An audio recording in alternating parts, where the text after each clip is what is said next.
Yes, people, what's happening? Welcome back to the channel and welcome to the live watch along for the Community Shield between Arsenal and Manchester City. Kick off at 4 p.m. But there's lots to get into as always. As we've been chatting all things Chelsea as well.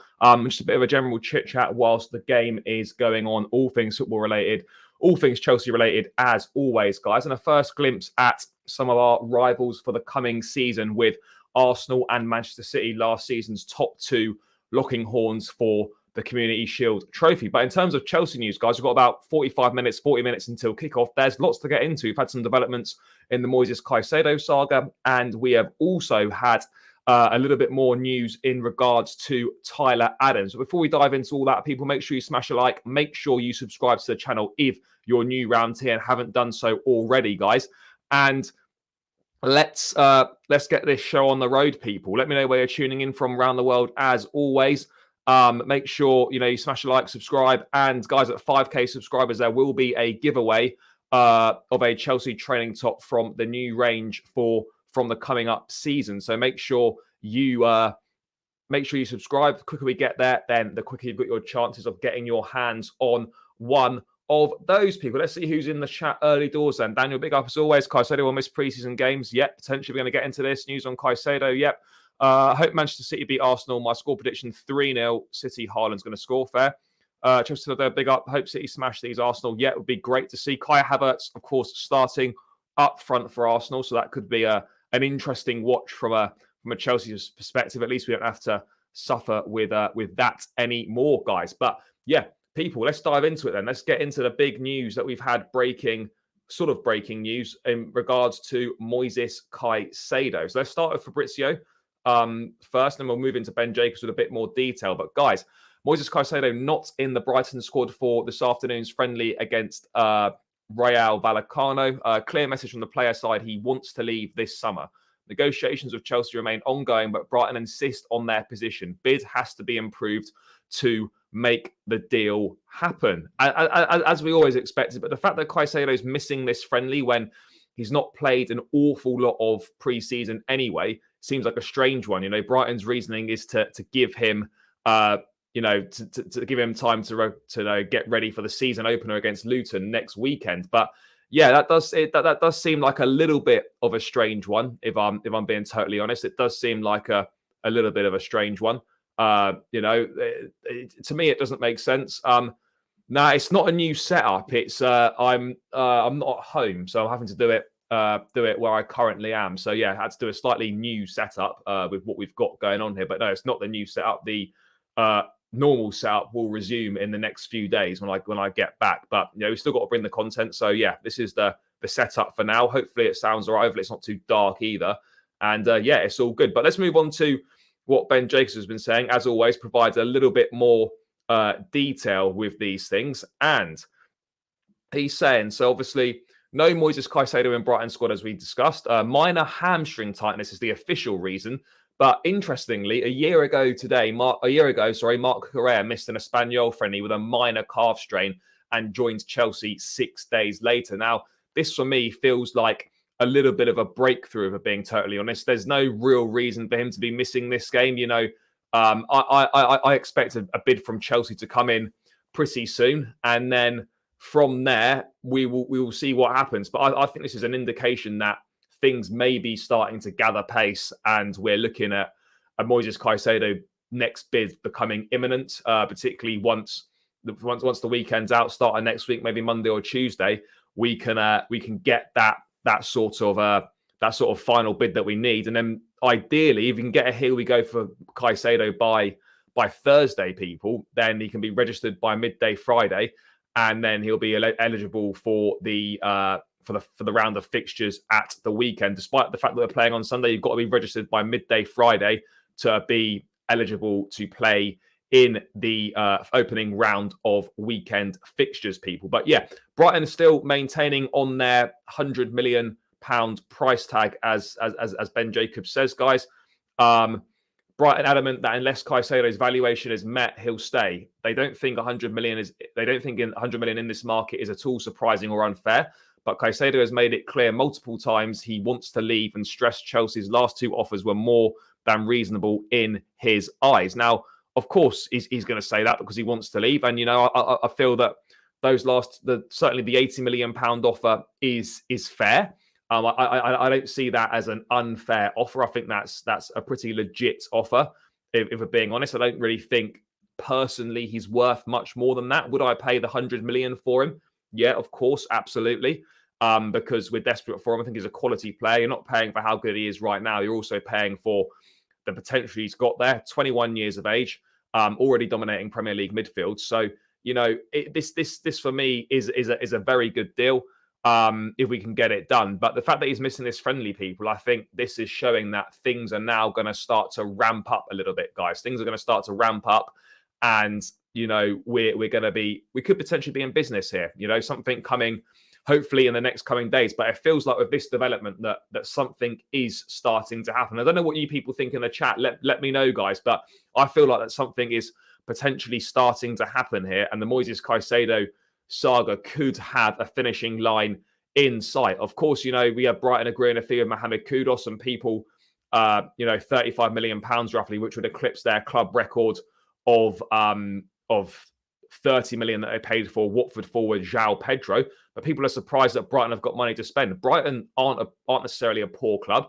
They sold McAllister for £35 million. They do have money, plus their original transfer budget, whatever that might have been. So, yeah, it's quite clear to me that, you know, yes, you could look at it one way, or maybe Brighton are starting to spend the Caicedo money, but you could also look at it the other way that, you know, Brighton have money to spend anyway. So I don't think the two are necessarily linked. And on Kudus as well, because I see people kind of have been losing their minds a little bit, like, why haven't we put in a bid in for Kudus? Why is this? Why Chelsea getting outbid by Brighton or whatever? I'm like, again, just because Brighton have agreed a fee with Ajax, that doesn't mean that Kudus is definitely going to Brighton. What that means is that obviously they've agreed a fee, and now it's up to try and persuade the player.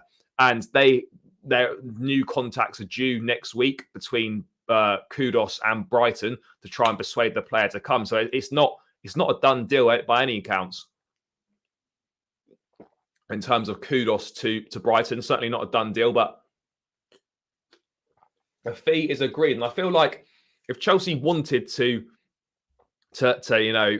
make a move on Kudus now or in the next couple of days would be the ideal time to do it, guys. It would be the ideal time to do it because, you know, we know what fee it's going to take. It's going to take £35 million to get him. Maybe some additional add-ons chucked in there. And if we want him, people, then like let's just put the money on the table and let's do it. Maybe we're moving more towards Michael Olise instead. My only concern with that is obviously he's out until October time with a hamstring injury. Chelsea are waiting to get full clarification on that, a bit more information as to the exact time frame. But a lot of reports are saying that he is going to be out until around October time with that hamstring injury, which of course isn't 100% ideal, but it is what it is. You know, that shouldn't be a reason not to sign a player. But yeah. Let's see what happens on that one. Let's just say hello to a few people in the chat here. What we got going on here? Shavindra, big up my guy. Yeah, I hope so, mate. I hope so. No, I wouldn't expect so, mate, but let's wait and see. That's what we all want, just done as soon as it can possibly be done.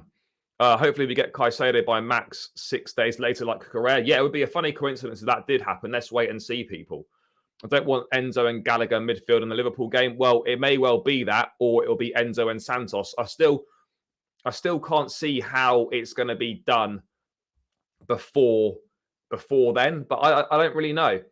Yeah, the official reason is because they're citing hamstring tightness. But again, I think this is coming to the point now where Caicedo wants to move. Brighton knows that he wants to leave. We had a similar situation with Correa last year where he missed the preseason game against Espanyol with a slight quote-unquote calf strain, and he then joined Chelsea 6 days later. If we can get that to happen with Moises Caicedo, then that would be a massive, massive plus. But I think this is a significant development. It might not seem like much him missing a preseason friendly, but absolutely, I think this could be the start of something we're seeing the wheels in motion with a move away from Brighton for Moises Caicedo. So I feel these are significant updates. Michael, big up. I'm going for a 3-0 Man City. Yeah, guys, get your score predictions in the chat as well.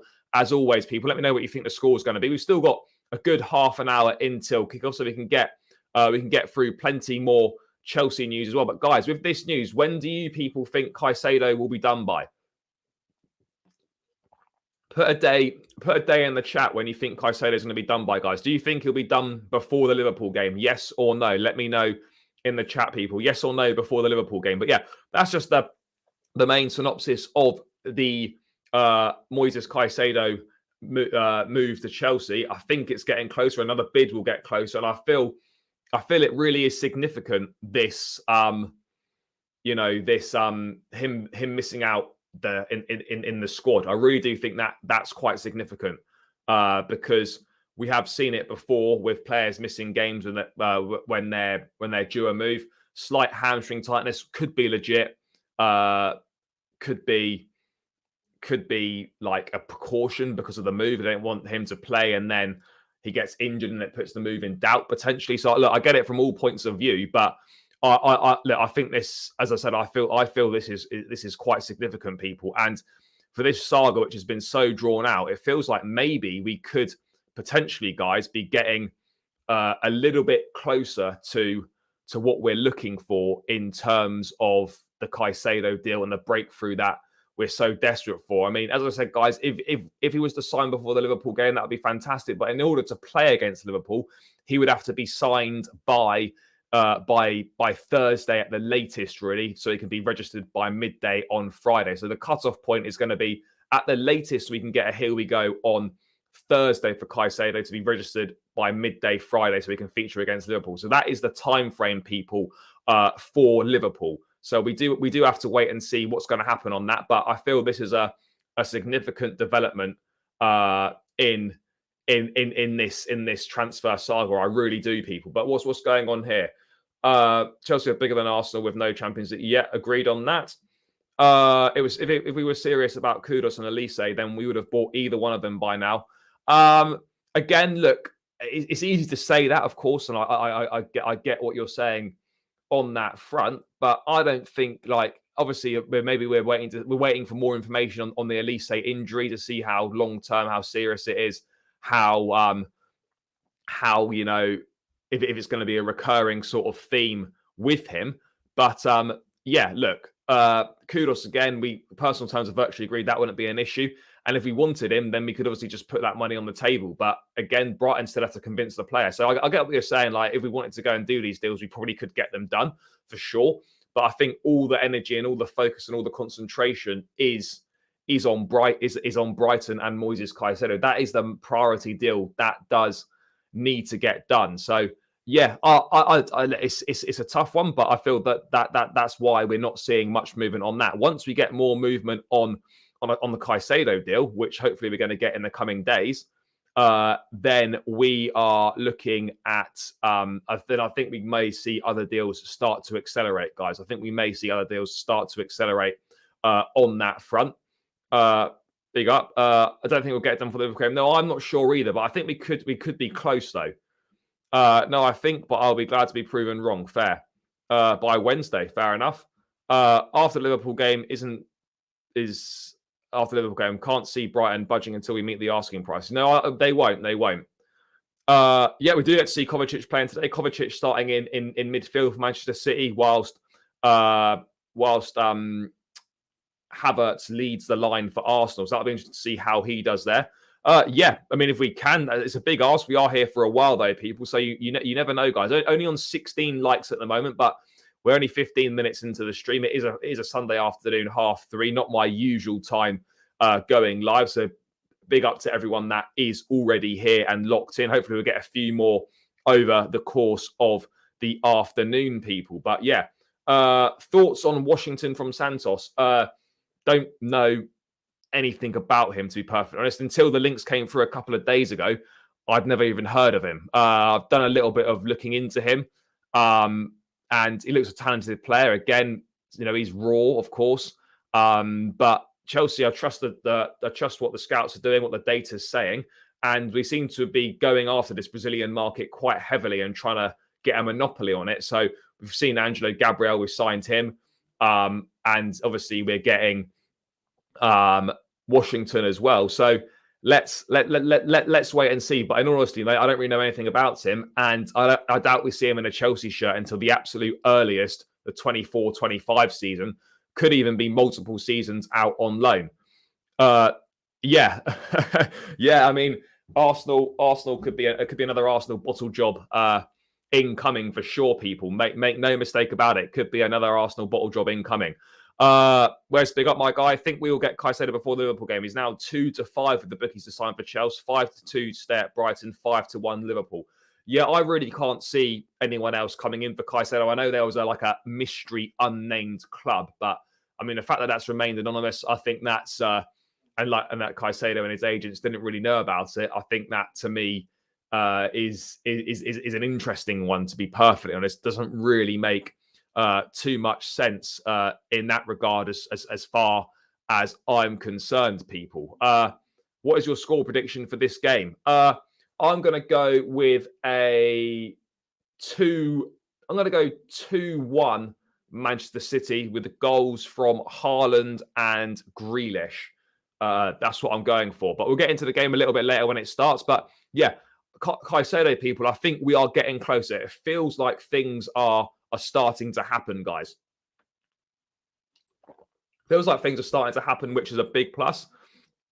Well, yeah, I mean, he probably is better than Nketiah, and Jesus is injured. So, yeah, Arsenal could well perhaps do with another forward. Obviously, the lineups are across the bottom of the screen, guys, on the ticker, if you haven't seen them already. But let's move away from Moises Caicedo, people, and let's talk a little bit about Tyler Adams as well. I did a video about Tyler Adams earlier on the channel. If you've not checked it out, make sure you do check it out and give it a watch, guys. It would be greatly appreciated. Where are we here? So Fabrizio reporting last night that Chelsea have made contact with Tyler Adams's camp to be informed on conditions of the deal, exploring costs. I mean, I don't know why we're exploring costs, because he's got a £20 million relegation clause. So yeah, he's one of the names being considered as 20 million relegation clause is available. So look, I think this is not instead of this is not instead of Caicedo. This for me would be in addition to, potentially, and it's certainly a deal that would be easy to get done. He's 24 years of age, so he fits into the age profile that we're looking for in a squad. He's got Premier League experience. He's played for RB Leipzig as well. He's got European experience. He's was a captain of the United States at the World Cup. Had a very good World Cup. He's got good leadership qualities. Defensive attributes are very good as well. Yes, he's got a few injury concerns. There's no two ways about it. He does have a few injury concerns for sure. But yeah, it's one of those where I actually think this is a decent deal. I do believe it's a good deal, this one, if we can get it done. £20 million for squad depth. And if you went in with your 4 midfield options as Santos, Enzo, Caicedo, and Tyler Adams, I think that's pretty good. And for £20 million in this day and age, it's an absolute steal. And you're looking at, of course,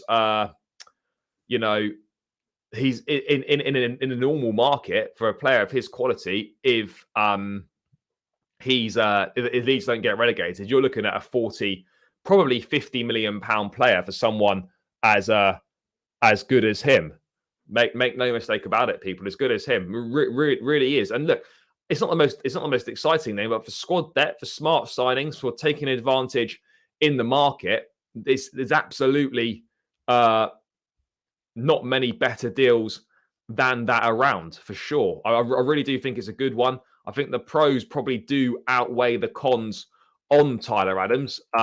He's won over 97% of his duels. Like he's a good footballer. He's a good footballer, and he's better than what people think. I mean, for me, if I go through what I feel my positives are, £20 million, excellent value. He's a defensive midfielder, which is a position we need to strengthen him. He's strong in tackling, interception, as well as disrupting attacks. And it's brilliant squad depth in that position as well. Several seasons at Leipzig. He's had a season in the Premier League, and he's 24, so he can be part of the long-term project. Of course, injury problems. He's missed, I think in the last 3 seasons, 20-odd games that he's missed. He's still injured at the moment. He's missed 13 games for Leeds so far with this injury. There's a potential risk that it continues. Might take him a while to get up to speed when he's back from injury. obviously with a new long-term model, perhaps if these injuries continues, then it can be difficult to offload him on a long-term contract. And then people, for me, still question whether he's good enough for Chelsea. I don't really get that. I don't really get why they say that he wouldn't be good enough. I think he certainly is good enough. We're not talking about a starter here, a regular starter. We're talking about someone to come in and do a job within the squad. And I think that's more than doable. More than doable that he can do that, guy. So let's wait and see what happens. I mean, Caicedo is 100% the priority and where all the efforts are being put. But you know, I like Tyler Adams, I think, is an easy deal to get done. And if Chelsea decide it's the person they want, then let's just go and get it done, people. Let's just go and get this deal done. Add that squad depth, and let's see what happens on that front, guys. Let's see what happens. Stoked about Elise and Adams' possibility, but their injuries are significant. How can players not be able to recover? No, they can recover. It's obviously these are just like quite not serious injuries, but they are out for a small period of time with these injuries. So it is obviously it's not ideal, but it shouldn't be a reason not to sign someone unless you're really concerned and there's a frequent, consistent pattern of injuries. Let's be fair, everyone, 95% of Arsenal are under the age of 16. We're not getting Eli Wahi. Yeah, no, I would probably agree on that. That the Washington deal that basically came out of nowhere. I would suggest we're not going to go for Wahi because then we've got Broja, Wahi, and Washington as 3 young strikers, and we've got Dacho Fofana out on loan as well, which would make it 4 plus Jackson, who we've already got. So yeah, it's an interesting one that. I think the Wahi deal could be dead in the water, people, if we're being perfectly honest. And Nkunku 10, big up. Yeah, no, I agree on that. So yeah, let's wait and see what happens on the Tyler Adams front, people. But that is one that is Chelsea have stepped up their pursuit. Contacts have been made with the agent to work things out. So yeah, guys, let's wait and see where it goes. But I certainly think for the amount of money, for the quality of player that he is, for the potential that he's still got, you know, if Chelsea want to go down that route, it makes absolute perfect sense. No two ways about it. It really does make sense, guys. I mean, people, let me know in the chat, guys. Do you think a move for Tyler Adams is good? Do you think he's good enough for Chelsea? Let me know your thoughts. I think he's 100% a good backup for sure. Absolutely no two ways about it. He's a great backup player. He'd be good squad depth. He's experienced. He's got leadership qualities, and it's an area where we do lack significant depth, and we do clearly also lack quality, guys. So yeah, let's wait and see what happens on that front. So let's see, people. Yes, big up, mate. Big up. Yeah, keep smashing the likes, guys. Keep smashing the likes. Let's see how many likes we can get for this. Adams is a good backup player. Yeah, he's a defensive midfield player and plays number 6. So it'd be obviously Caicedo would be first choice with Adams playing as a rotation option as well. Could come on as sub in some league games, could start a few league games, certainly play in cup games as well. So yeah, look, I think this is a good deal if we can get it done, people. I really do think it is. You know, let's wait and see what happens with that one. But in terms of kind of Michael Elise, sorry, let's see. I mean, Elise around £35 million. So let's see. Let's wait and see what happens on that one. But I mean, Elise, I think obviously is a top creator. We know that he got 11 or 12. I mean, people say that Elise's got a bad injury history, but actually, if I just bring it up on the screen now, it's nowhere near as bad as people are making out. This is the injury history. All right now, this is what he's missed. So he's missed 1 game for Reading. He missed 2 games for Palace in the 21-22 season. And then 22-23, which was last season, he's missed 31 games with a hamstring injury.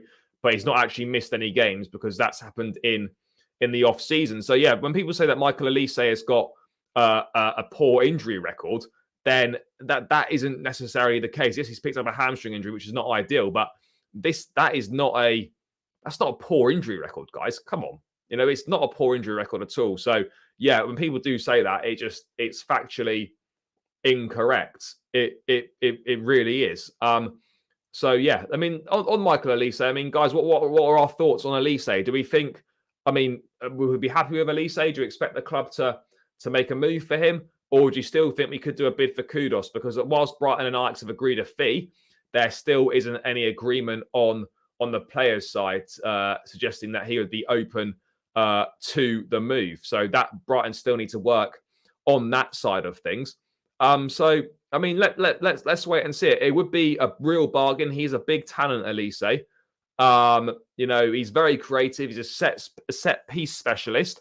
He can play multiple roles. He's versatile, and he's perfect for me for that right wing / number 10 role. He really is, guys. So I don't really see why we wouldn't go for this. He's from London. He was in the academy. His brother actually is still at Chelsea. And we need his creativity. I think it's a great matchup, and it's a cheap price as well. 25 to 35 million pounds. I think that's money really well spent if we can go for it. I really do. I don't really see what the issue is. I mean, I'm just going to bring some stats up now for him.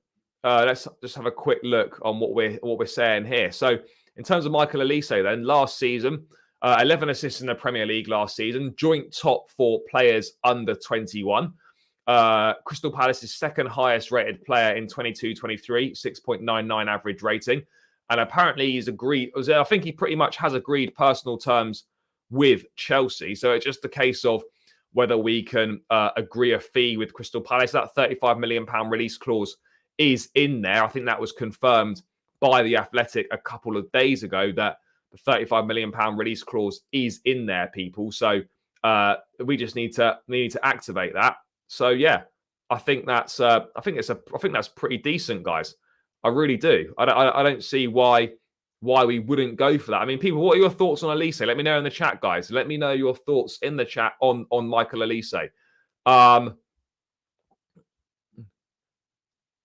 No, we're not. No, it's not as a replacement. It would be instead out. It would be instead of. Sorry, as well as even. Apologies. It would be as well as. Going to be a good backup player if Caicedo or Enzo gets injured. Yep. We are stuck with Sterling for right wing this season. Yeah, Angelo is going on loan to Strasbourg, as we knew. That was the plan all along. And then we've also got the news on Lukaku, Juventus. Yeah. I mean, nothing really too new in that sense. But I will go through that briefly. Hope Arsenal gets absolutely destroyed to the scale of. What else we got? Caicedo Monday. Stoked about Elise and Adams' possibility, but seriously worried their injuries impact to our squad. Yeah, but these are totally different injuries, though. Hamstring injuries is different to an ACL injury. I'd have preferred this teammate Eze. Yeah, Eze. Look, Elise is very good though. Elise really excites me. Wicked wide player. Yep. Good signing. Yep.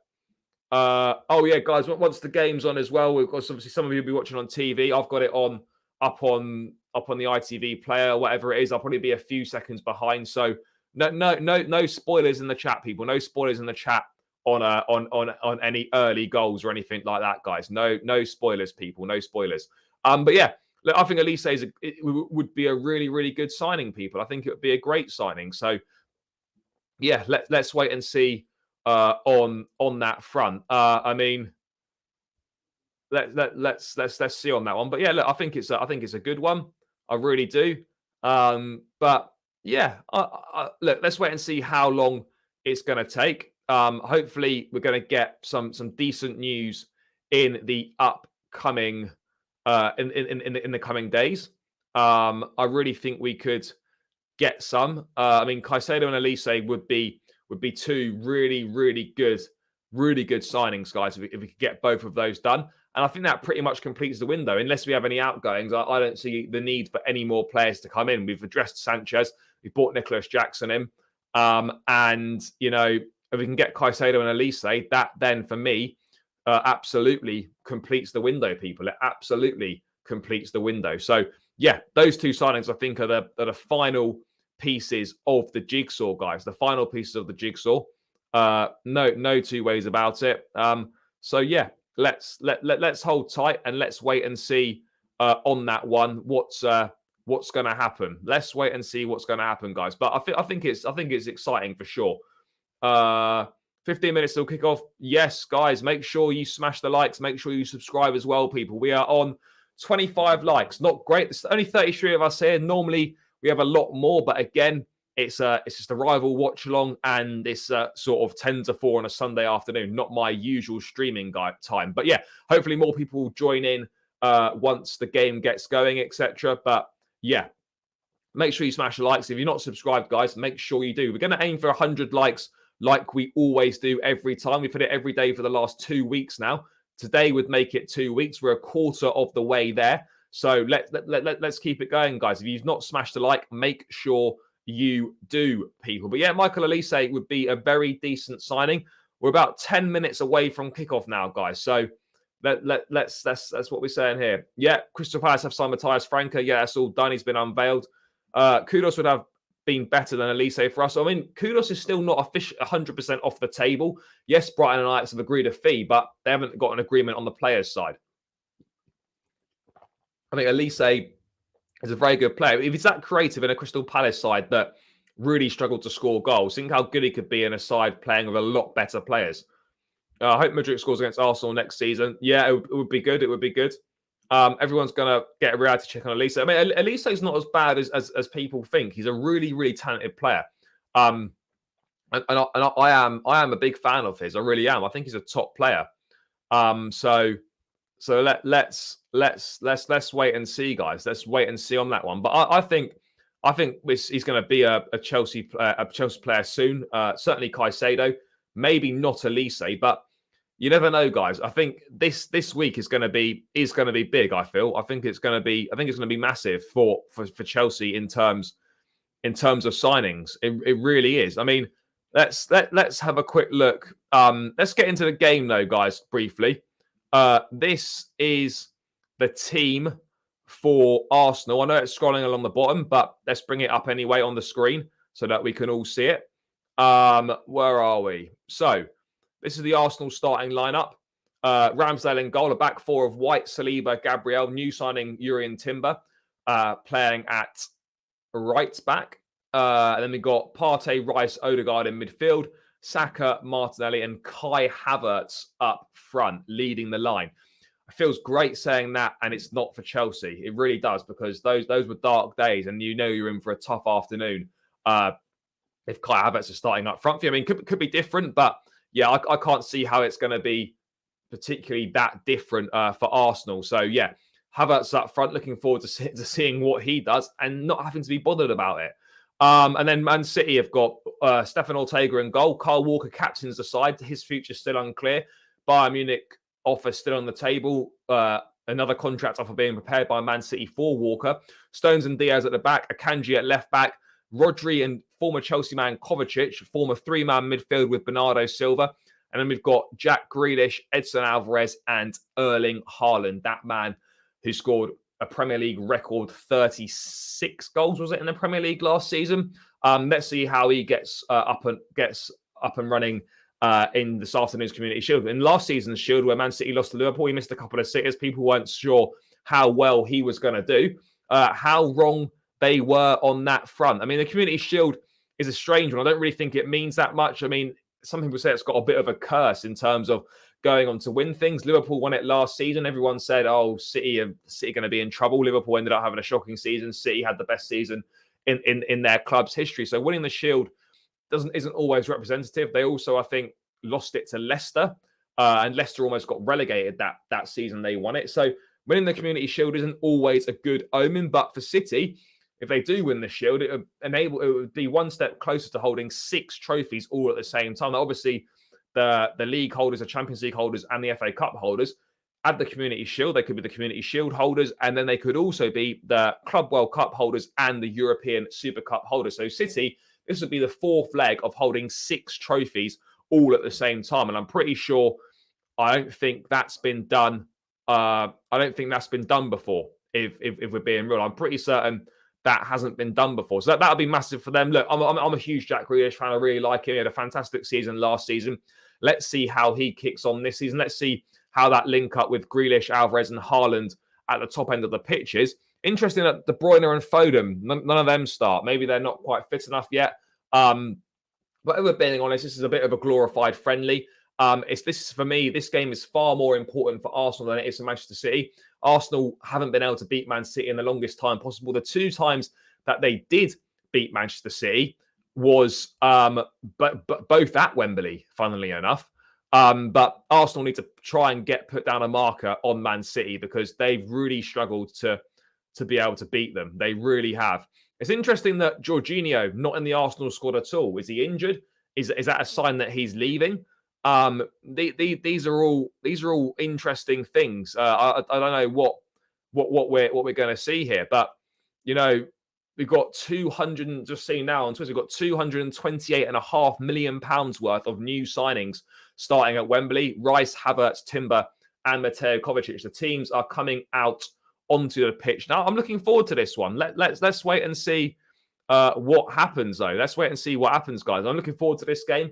It'll be a first look of our rivals, see what City and Arsenal are looking like. Can Arsenal continue what they started last season and be contenders again? Or are City just going to continue from where they left off and, quite frankly, just dominate proceedings again? Obviously, new signing Josko Vardiol, most expensive centre-back in history, is not available.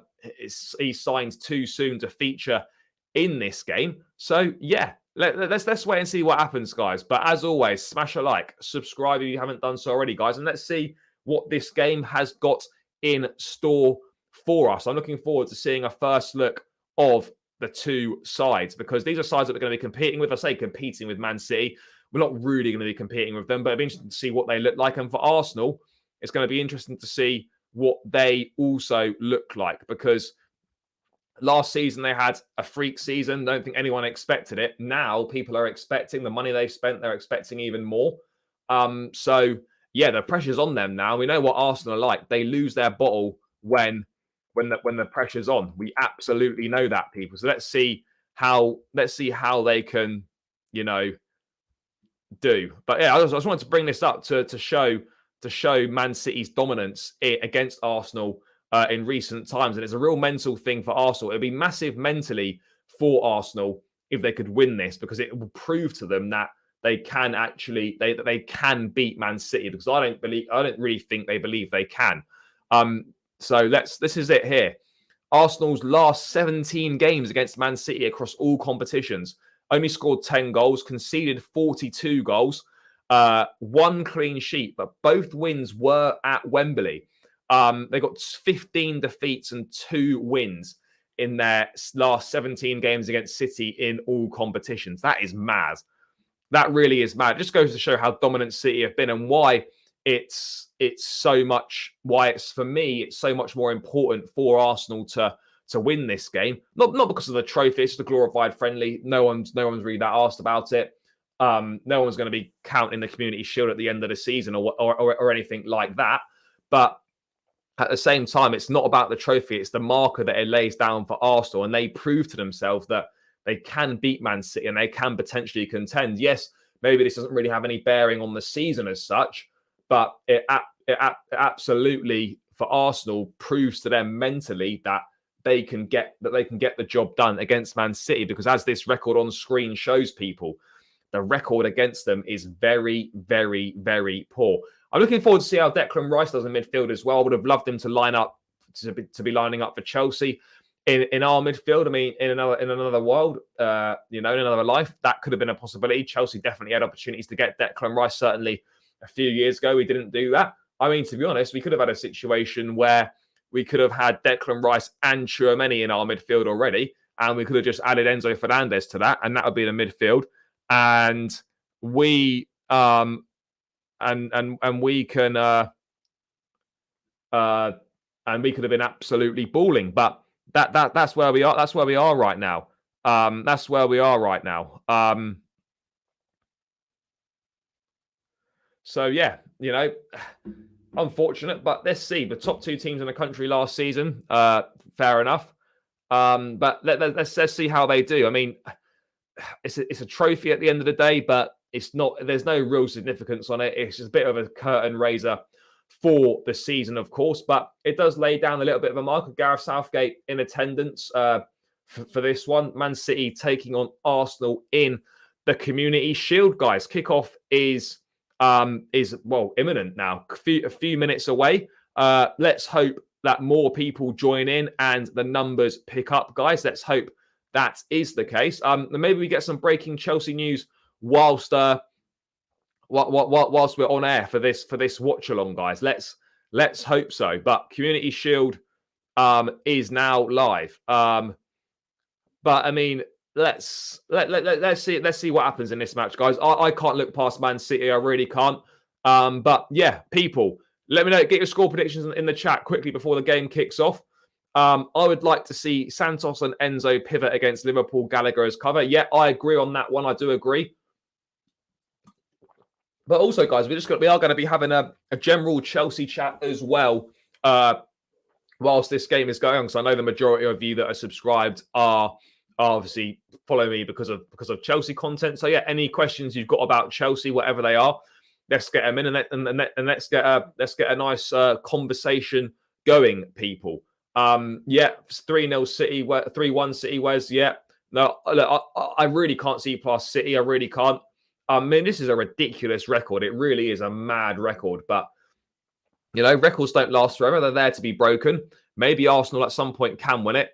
What I'm pleased about is Community Shield just goes straight to penalties anyway. So there are no penalties. There'll be no extra time, which is a little bit of a godsend. It really is. But I'm going to end that poll now, and we're going to get a new poll up. We're going to try and get to 100 likes again, people. That is the aim, as always, guys, with every stream. So let's get there again. We're on 32 now. There's only 25 of us still here, though. Not great. In Kunku's injury, no update on how many weeks it is. So we'll have to wait and see. We have to wait and see. But yeah, guys, new poll in the chat. Let's run the likes up.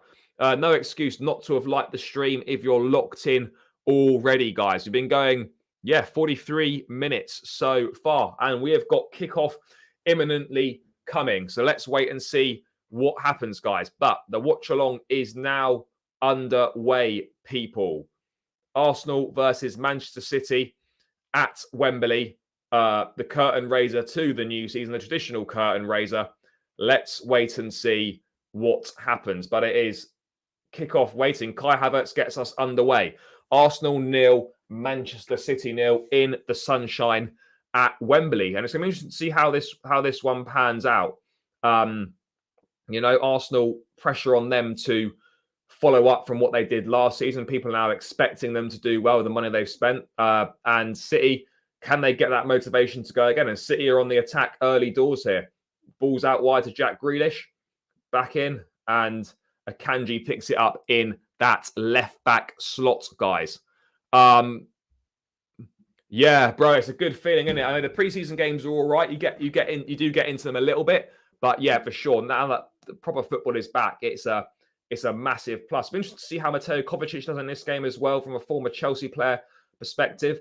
And of course, Kai Havertz leading that line. We know how that tends to go. No, Nkunku absolutely won't be fit for the Liverpool game. I really can't see that one being the case, guys. I mean, you never know, but for me, it seems very unlikely. But it's City just knocking it about at the back in the opening exchanges here, guys. In the opening exchanges, City just stroking the ball round at the back. So let's wait and see what happens in this game, guys. I don't think any of us are looking beyond the Manchester City win. But yeah, it's great to be back. I mean, it's great that football's back. I was up, obviously, game for Ukraine yesterday at Stamford Bridge, and it was great to just be back in a football stadium again, back watching football. And, you know, there's a real buzz now that the season's getting ever closer. It starts on Friday night, Man City versus Burnley. on the opening game. And then we've obviously got the big game on Sunday, Chelsea versus Liverpool. 4-0 Man City fair. Would us taking kudos from Brighton jeopardise the Caicedo deal? No, it wouldn't, because at the end of the day, Brighton have only agreed a fee. They've not got an agreement on personal terms with the player. So yeah, that all's fair in love and war. Until the deal's done, all possibilities are still on the table. We're 2-3 minutes in, not an awful lot's happened. Game just settling down. So let's wait for a bit to happen. If you had to pick a team other than Chelsea to support, who are you going with? I mean, are we talking another Premier League team? I don't really know. It's a tough one, isn't it? It really is a tough one. I'm not sure, really. I don't know. If I had to pick a team other than Chelsea, I mean, if I was picking a foreign team, I'd probably support like a Real Madrid or a Dortmund or something, or maybe AC Milan, one of those three. But yeah, in terms of another Premier League team, that is a tough ask. I mean, 90s Arsenal, 90s, early 2000s Arsenal was phenomenal. Henry, what a player. But I just couldn't imagine myself ever supporting Arsenal. Maybe we could start supporting Strasbourg. Maybe let's start supporting Strasbourg. I reckon that's going to become kind of everyone's second team now. I reckon. Well, certainly Chelsea fans are going to be paying a lot of attention to how Strasbourg are doing, people. But yeah, we're coming up to 5 minutes in, guys, and not an awful lot of stuff has been going on in this game. A bit of a slow burner, that's for sure. Man City just knocking it about in possession. John Stones currently on the ball. But yeah, as of yet, no real chances in this game. Both Pep and Arteta are out in their technical areas. But yeah, other than that, guys, there is not too much going on. Haaland hat-trick tonight. Well, we haven't got him yet. We stepped up the pursuit, had contacts with his agents. He certainly hasn't signed or anything like that yet. What's one thing that the fans, and if you're watching on TV, you can hear the communication between the referee and the VAR room. That has to be there, because otherwise you're just left in the dark. And maybe just quicker in reaching decisions as well, not taking forever to reach those decisions. That would be for me. Two different ESPN channel networks for both Man City, Arsenal, and Man United. Oh yeah, it's Man United versus Athletic Bilbao in Ireland, I think it is. I wish Henry never played for Arsenal. Yeah. Declan Rice, fave Prem player. Look, I'm a big Declan Rice fan. Obviously, it's a shame that he's playing for Arsenal. City are forward here. It's a Kanji. A Kanji comes to the byline, ball into the box. Grealish. Oh, it's been cleared. Ball back in. Grealish at the back stick. Saka there challenging with him, and Saka clears. A small half opening for Manchester City there, guys. A small half opening, people, but still 0-0, 5 minutes on the clock. Mateo Kovacic on the ball. Rodri, what a player, by the way. What a player. Ball is out to Bernardo Silva. Bernardo Silva taking on Jurrien Timber. Bernardo cuts in. Oh, he's done Timber there. Bernardo still on the ball. Out to Kyle Walker. Ball in. Blocked. Back to Walker. It's Bernardo. Oh, someone's lost a boot, I think. Someone lost their boot there. It looks like someone's lost their boot. No biggie. Stones. Back to Rodri. City are pressing here. It's Kovacic. Little ball to Haaland. Doesn't quite reach Bernardo Silva, and Arsenal clear their lines. Where are we? Where's the mouse? Oh, here we go. Yeah, someone's lost their boot. I did think they have. I think Kane will leave Spurs this summer. Again, well, we haven't really got too much more update on that. Bayern set their deadline, and Levy's gone off on holiday to America. So there's been no answer to that proposal yet. So I'm not really sure what's going on with Arsenal, with Spurs and Bayern, and what's going on there. Ball has been kicked out of play. Someone needs to put their boot back on. That's number 12, Timber. Yeah, Timber's off to put his boot back on. As an Irishman, obviously I'm a big Evan Ferguson fan. Again, it depends. It depends how he develops. It really does, because he obviously looks a top prospect. The fact that they found him in the League of Ireland, which, no disrespect, is not the greatest standard of football. The fact that they found him there, he's 18 years of age. He looks a phenomenal player already. You know, think what a few more seasons development can do for him at the rate of development he's already showing. You're looking at a 60, 70, 80 million pound player potentially in a few years' time. No two ways about it, guys. You are looking at like a player who is very, very special. Someone that has got the potential to be very, very good. No two ways about it, people. That's interesting. What other team? That's interesting. What other team I would support if it wasn't Chelsea? Probably Barcelona or Madrid. Yeah. No, I've always been a Ronaldo man. City are coming forward again. It's Alvarez, and he's fouled by Thomas Partey there. It's going to be painful to see other teams in Champions League next season. Yeah, it is what it is. We'll be back. Yeah. Oh, Partey booked as well for a foul on, looks like Mateo Kovacic. Yeah, apologies. Well, I'm not. Well, yeah, it's a slight. Yeah, I suppose a slight disrespect. Was it Partey? Yeah, he just pulled him back there. Yeah, it's a booking. It's cynical from Partey. And yeah, that is a booking for him. Free kick from Manchester City, taken quickly.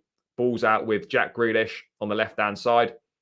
And Partey's now walking a tightrope. Booked 8 minutes in, particularly playing in that midfield role. That's going to be pretty tricky for him to navigate. That is going to be tricky for him to navigate, guys. It really is. So let's wait and see what does happen on that front, people. You know, we're going to have to wait and see, guys. We're going to have to wait and see if Partey sees out the 90 minutes, and that booking in the first 10, particularly playing in the middle of the park, is absolutely never, ever ideal, guys. It really isn't ideal at all. But yeah, Arsenal have hardly troubled Stefan Ortega's goal so far, but they're coming forward now. It's Martinelli running at Walker. Walker shepherds him. They double team him and Bernardo. Martinelli's still on the ball though. Back to Rice. Rice finds Saliba. No, that was Timber, was it? Across to Saliba. Yeah, Arsenal just knocking it about at the back. But that was Arsenal's first foray into the City half, certainly, with Means. Saka taking on Akanji there. He's beaten Akanji. He's round the back of him. And Akanji does well there. And that is out for a goal kick for Man City, despite Saka's protests there. But Saka getting the better there of Akanji early on, guys. Who do you think will finish second next season in the Premier League? It's really open, to be fair. I think Liverpool, but it depends on what signings they're going to get. But I think there's a definite potential for Liverpool to finish second in the Premier League for sure. So let's wait and see. But yeah, obviously I'll get into like a sort of a Premier League preview show next week, guys, before the season starts. Get a panel together and discuss all things the new season. 100%. Yep. Given Cristiano Ronaldo played for Man United, can't get past that one. Sadly, fair. No, I don't really mind that, to be honest. It doesn't take away from the fact that he is a absolutely phenomenal footballer. No two ways about it, people. No two ways about it. But yeah, 10 minutes in, guys. City definitely having the better of the opening exchanges for sure. So let's see. I don't know. Chelsea remain intent on signing Moises Caicedo before the start of the league season, and they are preparing a new bid. That's from the Telegraph. So maybe things are happening. Who knows? Maybe things are starting to happen, guys. That would be huge. But I tell you what, we could do with things starting to happen in this Community Shield game, because not an awful lot of stuff is happening at all right now, guys. It's a pretty tame game. But I wonder how long it's going to take Arteta to realise that Kai Havertz is not a striker. I don't think he's barely touched the ball. I'm just glad it's not. Our problem. New latest on Caicedo. Yeah, I've just read that. Mate, big up. How are we doing?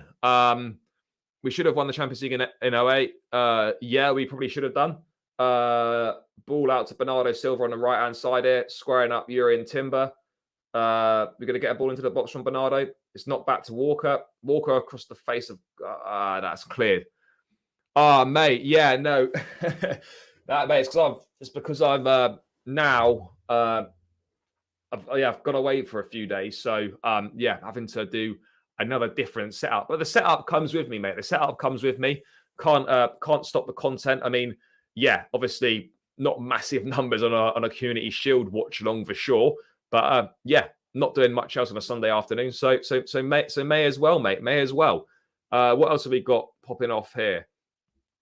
I think Chelsea could have a good season with no European football. Yeah, no, absolutely. I think, well, there's a possibility, but again, it all depends on Caicedo coming in. That's what it depends on.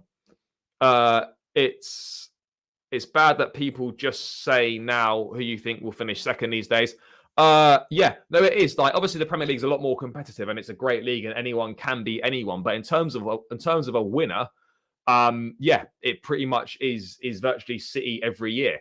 They're going for 4 in a row. I think they've won 5 of the last 6 or 6 of the last 7, whatever it is. But it is true. It is true. Well, yeah, this is it, mate. Yeah. So but boring first 15. Yeah, it has. Yeah, bro, appreciate it. Big yourself up. Catch up with you soon, mate. What else we got here? Boring first 15 minutes. Yeah, absolutely. Nothing's really happened. What 13 minutes in? And yeah, not a great deal is going on, people. Not a great deal is going on, guys. So yeah. Well, possibly a long time ago. This was before he left Sporting Lisbon, though. This wasn't like at any point when he was like the Ronaldo we all know. Erling Haaland picks the ball up on the edge of the box. It's out to Rodri. Rodri shoots. Oh, it's just gone wide of Ramsdale's goal there. That's the first real chance of the game there. Haaland gets the ball edge of the box, passes it to Alvarez, who finds Rodri. It's just wide. And a bit of a swaz on it, that shot from Rodri edge of the box. We've seen him do that so many times as well. It's just wide of Ramsdale's goal. He was beaten there if that was on target. So looks like it's gone behind for a corner. Right, ball's going to be whipped in by Jack Grealish. Corner whipped in by Grealish. It's an outswinger. There's no one there and it's cleared. Back to Kyle Walker. He dinks it back in, looks to find the back stick. It's headed clear. Rodri picks the ball up out to Bernardo Silva, guys. City is starting to build a little bit of momentum now. John Stones picks it up on the right-hand side, finds Bernardo. Bernardo's sporting a skinhead haircut. But yeah, what's happening there? And City recycle the ball, and not an awful lot is going on. No, I appreciate that, brother. I appreciate it. Not that long, really. I guess like doing it really properly, probably a year or so. But the channel's been going probably for two and a bit years. But actually, seriously doing it and getting some sort of momentum. Yeah, certainly the last year or so is when I've kind of really upped doing it. Yeah, I hope we all hope that. We all hope that. We need to get 40 points really by at least January, or if we can get it done before the year's out, that would certainly be even better, people. Even better if we can get it done before the year's out, guys. It really would make a huge difference on that front. But yeah, 37 likes, guys. Keep smashing the likes. Let's get them up. We're 15 minutes into the Community Shield watch along. Aim is 100 likes as always, guys. 100 likes is always the aim, people. Yeah, Havertz has not done anything, but Arsenal as a team have done absolutely nothing in this first 15 minutes. It's not been the best game, but City are certainly showing a lot more impetus in this one. They certainly are. But yeah, I mean, do you think the Premier League teams have kind of started to... No, I don't think they fear playing City, but I think they just know that they've got to do everything perfect to beat them and hope that City have an off day as well. It's one of those where this team is so difficult to beat. Yes, they will lose the odd game here and there, but once they get a bit between their teeth and stuff, and Pep's got them well drilled and they're going, they're so difficult to beat. They really are so hard to beat. But yeah, and that's the challenge facing everyone in the Premier League, and the challenge that's facing them is like, we've all just got to get better. Arsenal possibly on the break here. Havertz gets the ball. That's going to be a foul by Rodri, grabbing the shirt. That should really be a booking. If there's going to be any consistency from the ref, having booked Partey there, that should be, yeah, he's grabbed Havertz's shirt in the centre circle. That should be a booking for Rodri, if there's going to be any consistency. No, No, there's no booking for Rodri there. I'm surprised on. I'm surprised on that one. I thought there would have been a booking there for him. You can't be surprised. You can't surprised about Havertz doing nothing. Yeah, but again, Arsenal have done nothing as a team as well. Oh, Arteta's not happy. Yeah, he's been booked. I knew he'd be fuming about that for sure because there's no consistency from the ref. They booked Partey for a shirt pull, but doesn't book Havertz for a shirt pull. And he knows that. He knows that. And to be fair, I absolutely agree with him. That's dog shit from the ref. That is poor. Arsenal, because they're deluded and Spurs just aren't a threat at all, whereas Arsenal potentially could be. Man City, no, I don't think they will. Obviously, they won't be as I don't think they'll be as dominant as them, but they'll just go and get the next best manager, and they'll continue to do it. They maybe won't get the level of dominance they've got now, but they'll still without doubt win a lot of stuff, guys. They'll still win a lot of stuff. You know, they really will. Will be Premier League prediction review then. Will be Premier League preview next week at some point, guys. We'll do a preview to the season, but yeah. Not much is going on in this game, guys. You know, as I said, a week until... Oh, there's a shot on the edge of the box from... Is that Alvarez? And it's gone well wide. Yeah, it was Julian Alvarez. It's gone well wide. And, yeah.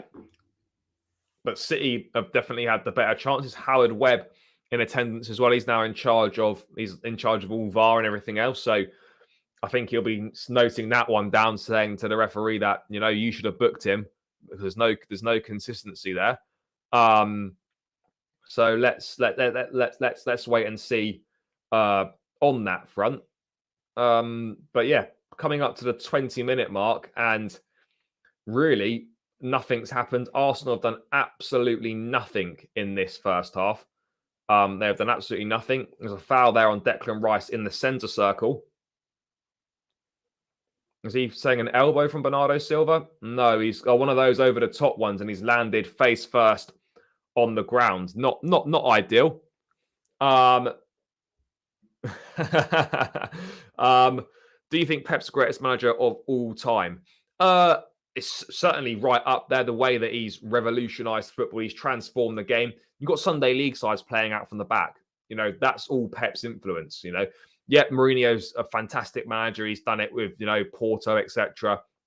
But all the great managers, you know, you get the best teams and you have to have backing to succeed. It's as simple as that. But he's had good teams, but he's made them better and he's made them unbeatable. So, and that's ultimately the sign of a top manager. There's no denying his influence on the game, what he's done with so many teams. You know, to become the second English side ever to win a treble is quite something. The fact that it barely ever happens, it just goes to show how difficult it is and what a phenomenal achievement it is to play that many games, you know, and for things and for nothing to go wrong. It's massive. So I probably think he is. Yeah, yeah, I will do. Yeah, no, he did for sure. He's done very, very well. But if we're talking about the greatest of all time, look, I will always be a Jose man, but it's clear that Pep is something special. Darth, big up my guy. Yeah, maybe we could be getting close. We could potentially be getting close. Arsenal breaking forward and not done anything. Bernardo Silva keeps that in. Nice work from him. Back to Silva, Walker, and Walker clears. No, he plays it short to Kovacic, and they come away. Haaland holding the ball up. Back to Kyle Walker, and it's back to Ortega, and they go again. Yeah, it looks like we could be making progress. I mean, Caicedo obviously out of the squad. Brighton officially saying muscle tightness, but I don't see that being the legit reason. The same with Cucurella last year. He missed a game against a friendly against Espanyol, supposedly with a slight calf strain, and then 6 days later he signed for us. So yeah, it doesn't make sense to me. Ferguson did spend money, maybe not right. Man United have always spent big money. They always have. You know, and of course, you know, at that time, inflation's different and stuff. But Man United just go and buy whoever they wanted. Haaland, he's been dispossessed there. So yeah, I don't look. Ferguson's right up there for sure. What he's done is phenomenal. But in terms of what Pep's doing, how he's transformed the game of football, how it's played, the fact he's done it in multiple different countries as well. These things all count. Why do we always see only these formations in recent? Probably because they're the most successful ones, the most efficient ones. We did see there's been a resurgence of three at the back, but I think in the Premier League now, we're not playing it that much. Yes, Joe, big up my guy. All good. Hope you're well. Not really hasn't done anything, but in fairness, Arsenal have done absolutely nothing as a side either. So yeah, Arteta again having another go at the fourth official there. He's not happy with the refereeing, and I do fully get his point. I fully get his point to not be happy with the reffing, because it is shit from them. Rumors now from some saying we want to sign Caicedo by start of the season.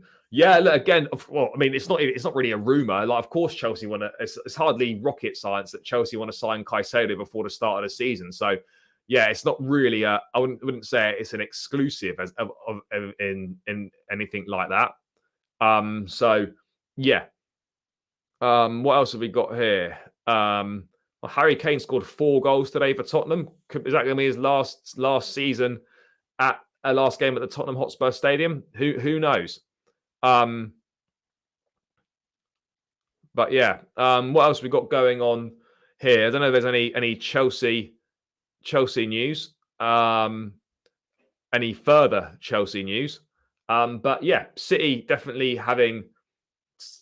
better.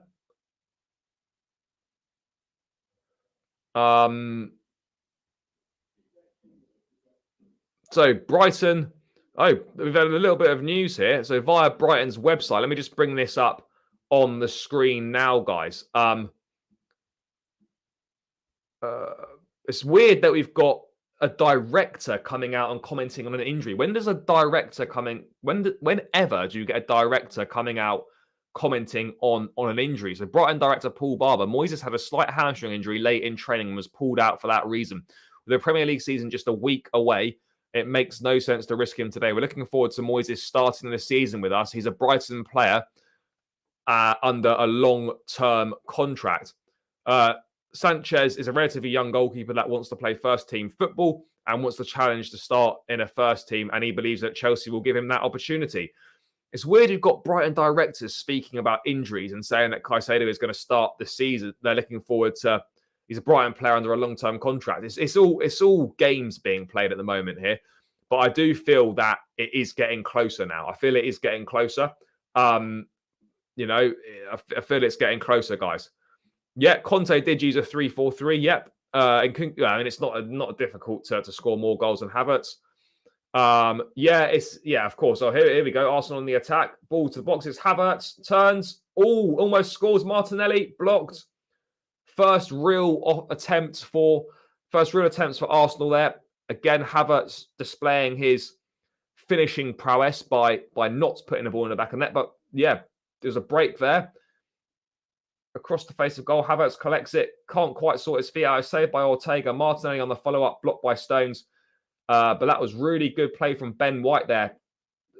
Doing a kanji, finding Havertz, who Ortega was almost wrong-footed there. Stones blocks that, arms behind the back, off the top of the shoulder. And that was a first real breakthrough there for Arsenal. But Ortega keeps Man City in the game, and Stones almost certainly with a goal-saving block there. But yeah, 25 minutes in, Arsenal had their first real attempt. Yeah, I agreed on that one. I hope we do not get Anthony Taylor as a referee for us this season. Well, bro, I think we will at some point. That's going to happen. Haaland doing nothing, even Lukaku. No, I mean, I don't know how people can come at Haaland. Haaland's just a goal scorer. It doesn't matter if he doesn't do anything for much of the game. As long as he's in the right place at the right time for that moment, that's all you need.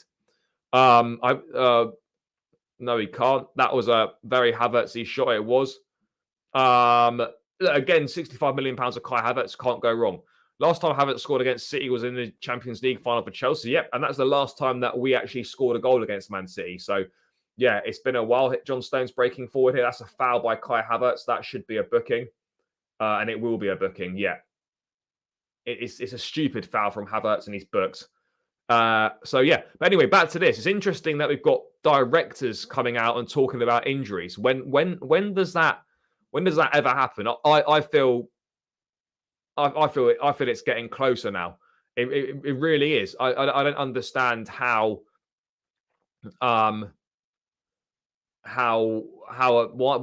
is a why is a director coming out speaking about injuries?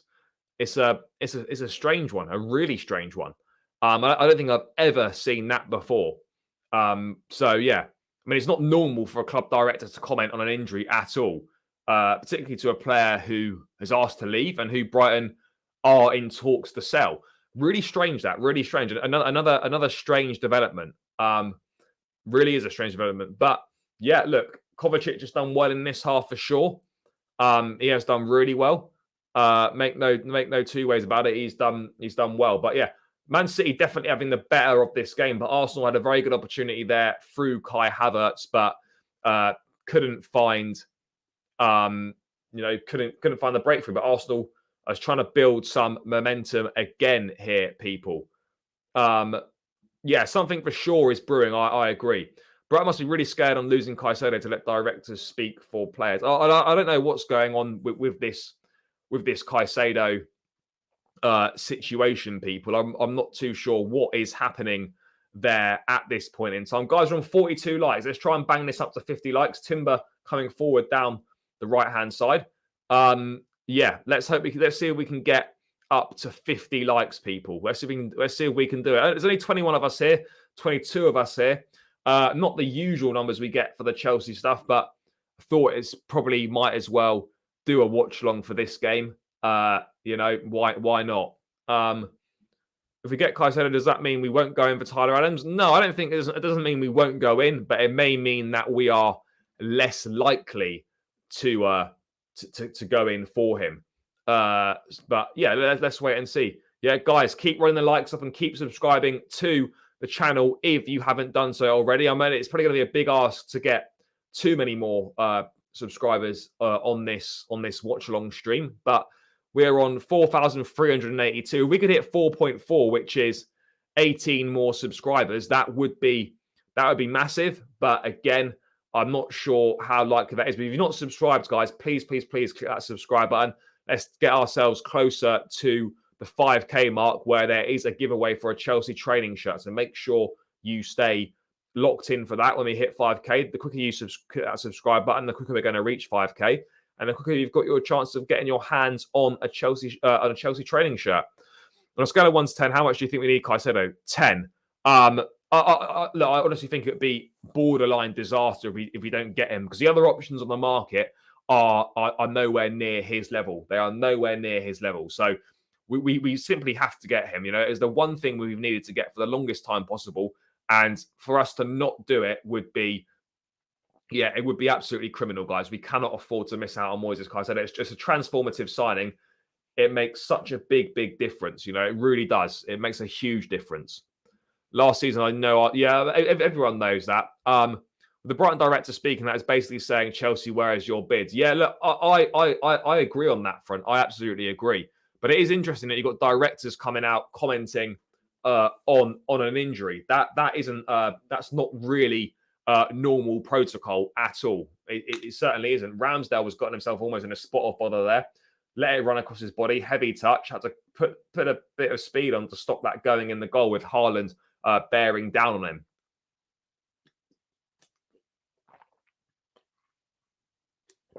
Oh yeah, Caicedo could absolutely be a Kante level player for us. Yep, he's the closest thing to me on the market to a Kante region at this point in time. He can do everything. He covers ground. He's great in a tackle. He's good in the air, particularly given a man of his size. That's Alvarez. Is that out? Yeah, that's sadly gone out for a throw, but Alvarez has made good progress down the wings there. 43 likes, guys. Let's get this to 50 likes, people. There's another booking there. Who's that that's been booked? Referee's getting a bit card happy, isn't he? Oh, that's Timber booked for that lunge, I think. Or is that Alvarez booked for kicking the ball away? They're really clamping down on this. Yeah, they are. Like literally now, they're so strict on it. If you kick the ball away, it's an instant booking.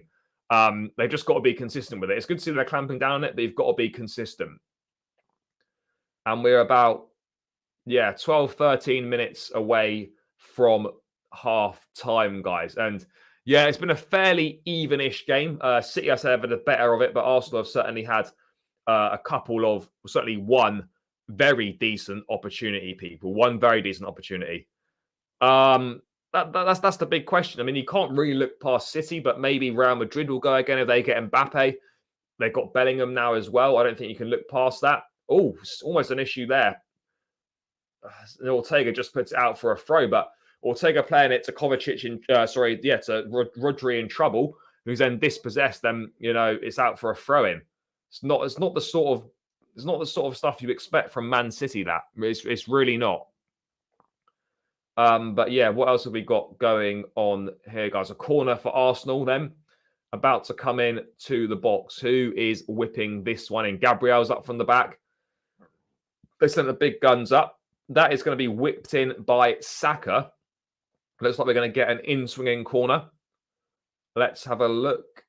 In-swinger from Saka coming now. He swings it in and it's cleared. Doesn't beat the first man. Akanji gets his head on it and Bernardo Silva completes the clearance. And now Alvarez is chasing down Saka to try and win that ball back. City high press here, looking to hustle Saliba. Look at that work rate from Bernardo. It's found Ramsdale, and Ramsdale sends that long, looking for Havertz through the middle, and it's headed clear by Kyle Walker.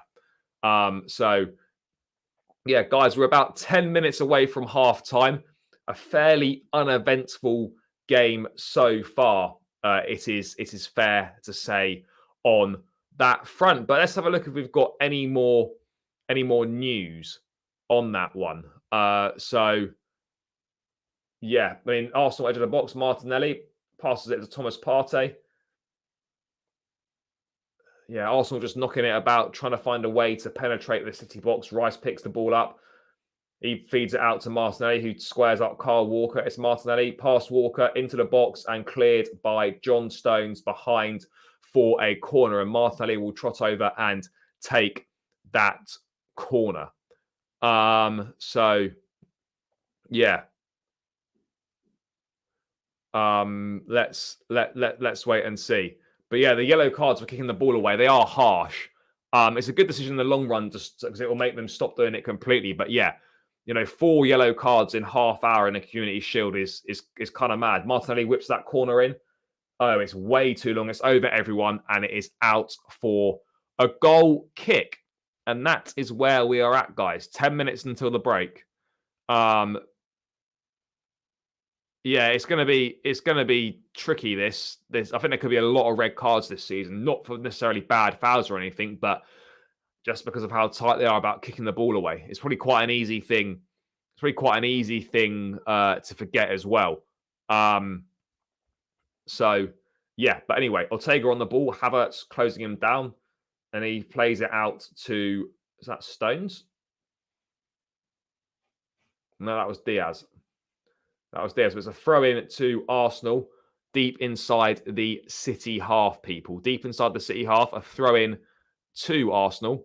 Right, who have we got here? Can't even remember who City beat. Yeah, Inter Milan.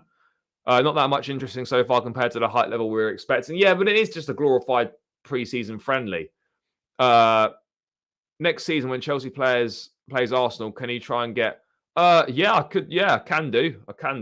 Oh, shot there, and it's well wide in the end from Saka. He's trying to claim for a corner. So yeah, let's wait and see.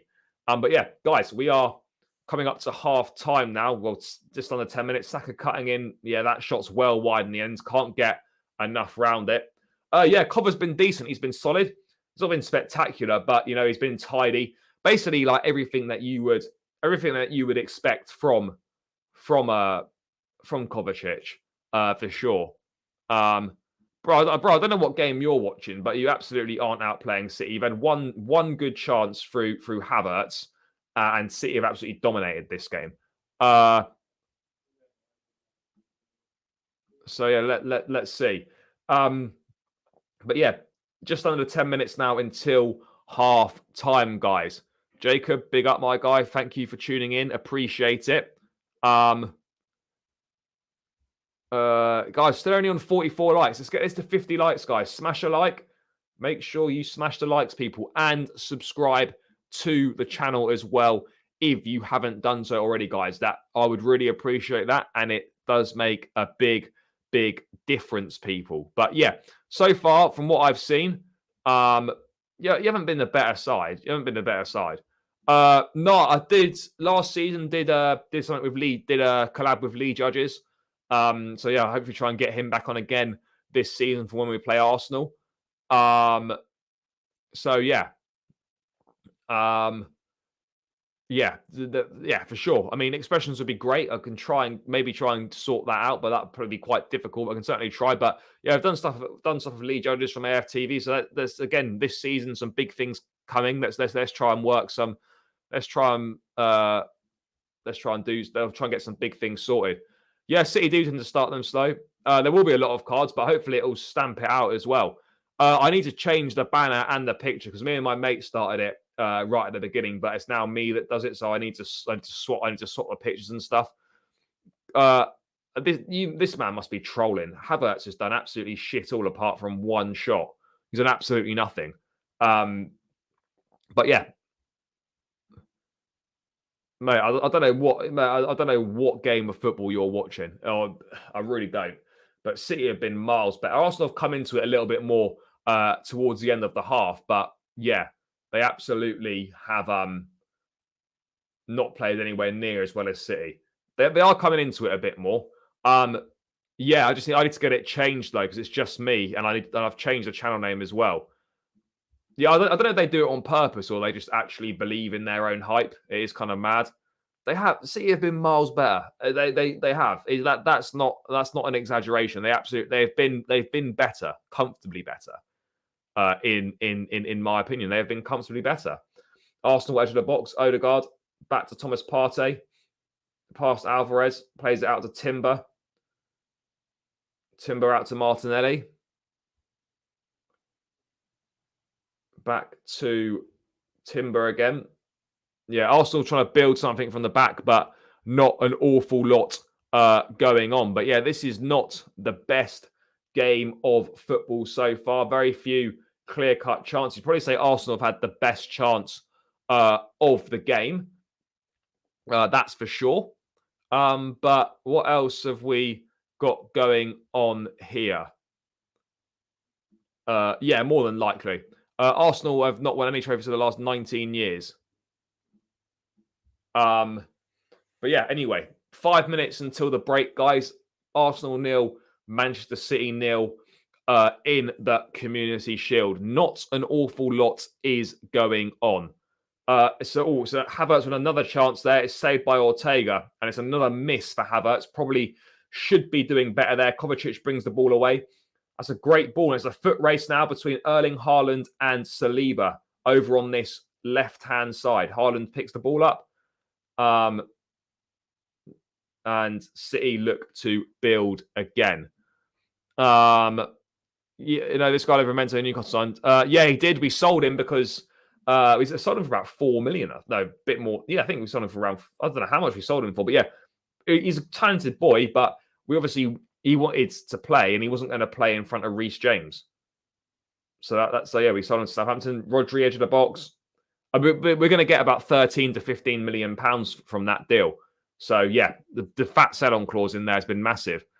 Let's wait and see. The big pressure now is, can you do it again? No one expected it last season. People expect now, and we know what Arsenal are like with pressure. They can't handle it.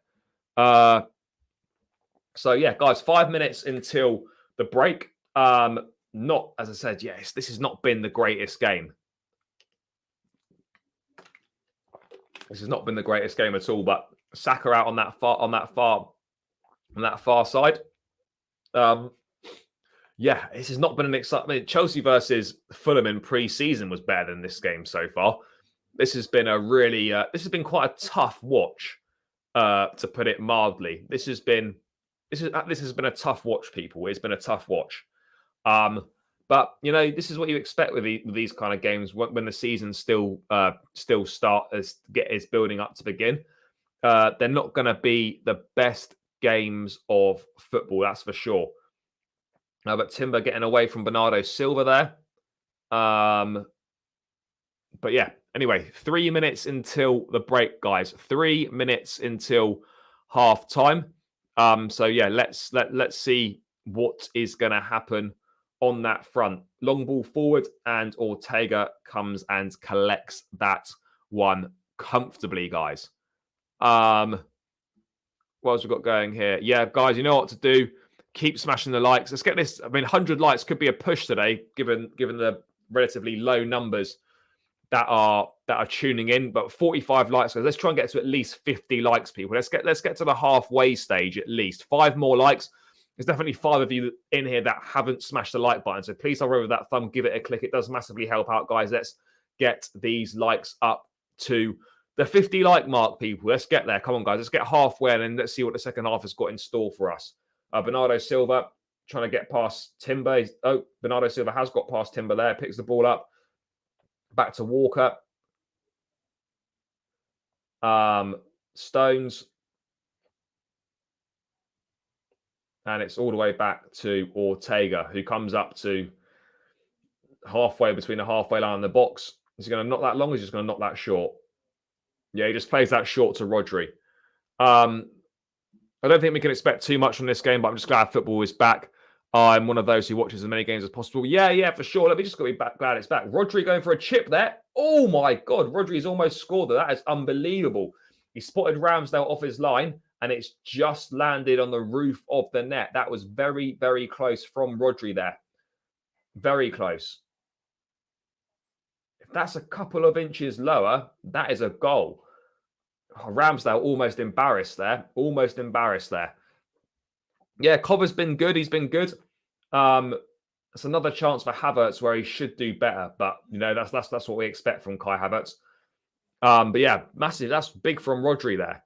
A bit late, but liked and watching the game. Appreciate that. Big up. Arsenal are not doing it again next season. I always remember Arsenal v Man City as Man City's feeder club. I don't think I've ever seen Havertz strike a ball cleanly. No, that is true. Doesn't really tend to happen. That is definitely true. Doesn't really seem to happen, guys. Again, Haaland's been pretty quiet in this game. Grealish has not been involved much either on there. And here comes, is that Alvarez forward into the box? Martinelli trying to attack the ball across the box, and it's cleared by Saliba. And that was a vital clearance there. City haven't been crap at all. Yeah, Jorginho's not even in the Arsenal squad.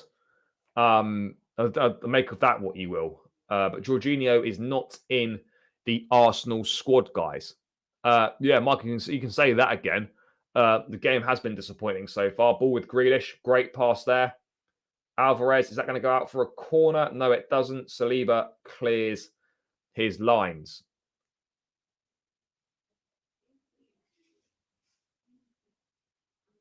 Yeah, I suspect Man City in the second half will definitely start to up it. But yeah, we've not had a great deal going on here. But this is Kyle Walker now with into the added on time. His touch to try and get past Timber. It's gone straight out for a throw in. Straight out for a throw in. Havertz is shit. No, I don't really care about Havertz anymore. He doesn't play for us anymore. So yeah. Let's wait and see what happens. Let's wait and see what happens on that one. But 3 minutes added on, guys. 3 minutes added on to the end of the first half. Ramsdale with a goal kick then. Let's see what's going to happen here. Right, Ramsdale goal kick. 3 minutes added on, guys. And that will bring the end to a fairly boring first half of football. Martinelli here. It's a great tackle from Kovacic there.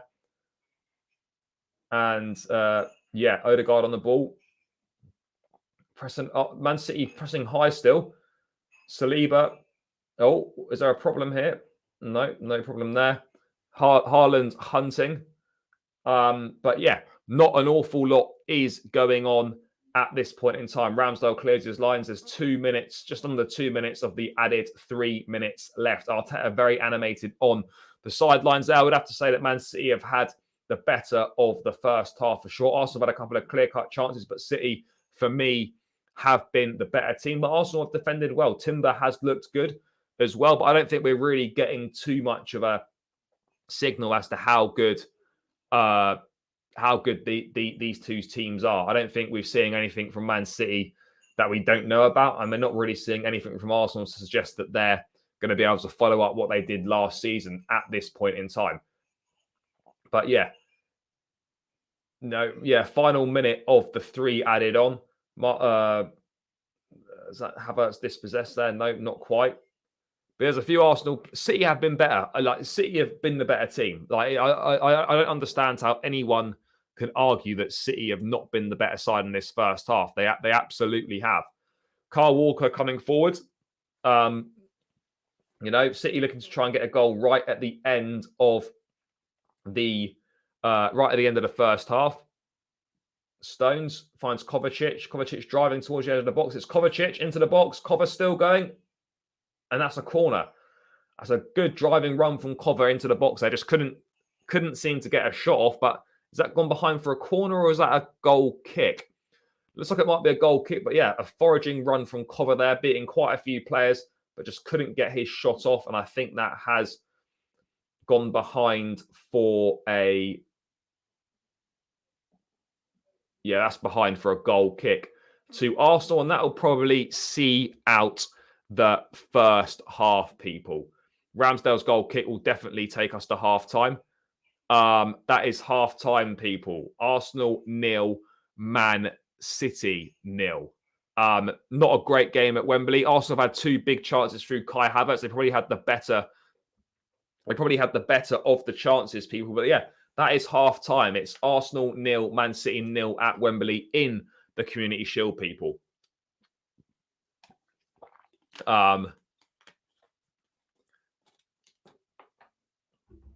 So yeah, that's it. Half-time at Wembley. Not the best game of football, that is certain. But Arsenal had the 2 best opportunities, both through Kai Havertz and predictably both missed by Kai Havertz as well. Kovacic has played well. London will always be blue. No, I appreciate that. Yeah, it's been relatively, not been too exciting this game. Well, City have been better. Walker being a good service. Yeah, Walker's been a phenomenal player. He's right up there with probably the best Premier League, best right back of all time in the Premier League, alongside obviously Gary Neville as well. No, Walker's got offers from Bayern, but again, he hasn't decided whether he's going to go or not. So yeah, Kovacic done better than Havertz. This time next week we will be 2-0 up. This time next week, well, we'll be 20 minutes. We'll be 20 minutes in this time next week. So let's wait and see. But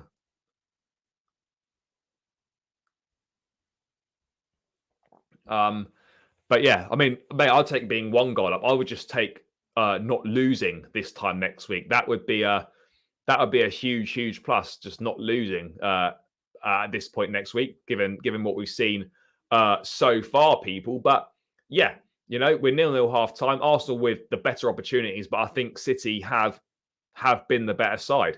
That's just my opinion. People may see it differently, but I feel that Man City have certainly been the better side. Aspie and Ivanovic have to be up there as great as PL right backs as well. Yeah, certainly in a top 4 or 5. But I mean, Kyle Walker has been absolutely phenomenal. There's no 2 ways about it. He's definitely right up there in terms of all time Premier League right backs. No 2. I think Reece James, if he continues, he stays at Chelsea for a large chunk of his career, if not all of his career, then there is no reason why he can't become one of the best. Absolutely no reason why he can't go into that sort of world-class category as well. Again, just as I said before, Chelsea are preparing their latest bid for Brighton midfielder Moises Caicedo and remain intent on signing him before the start of the league season. So, yeah, I think we could get news of a bid later tonight, possibly, or first couple of days of next week. First couple of days of next week for sure. Because once that's sorted out,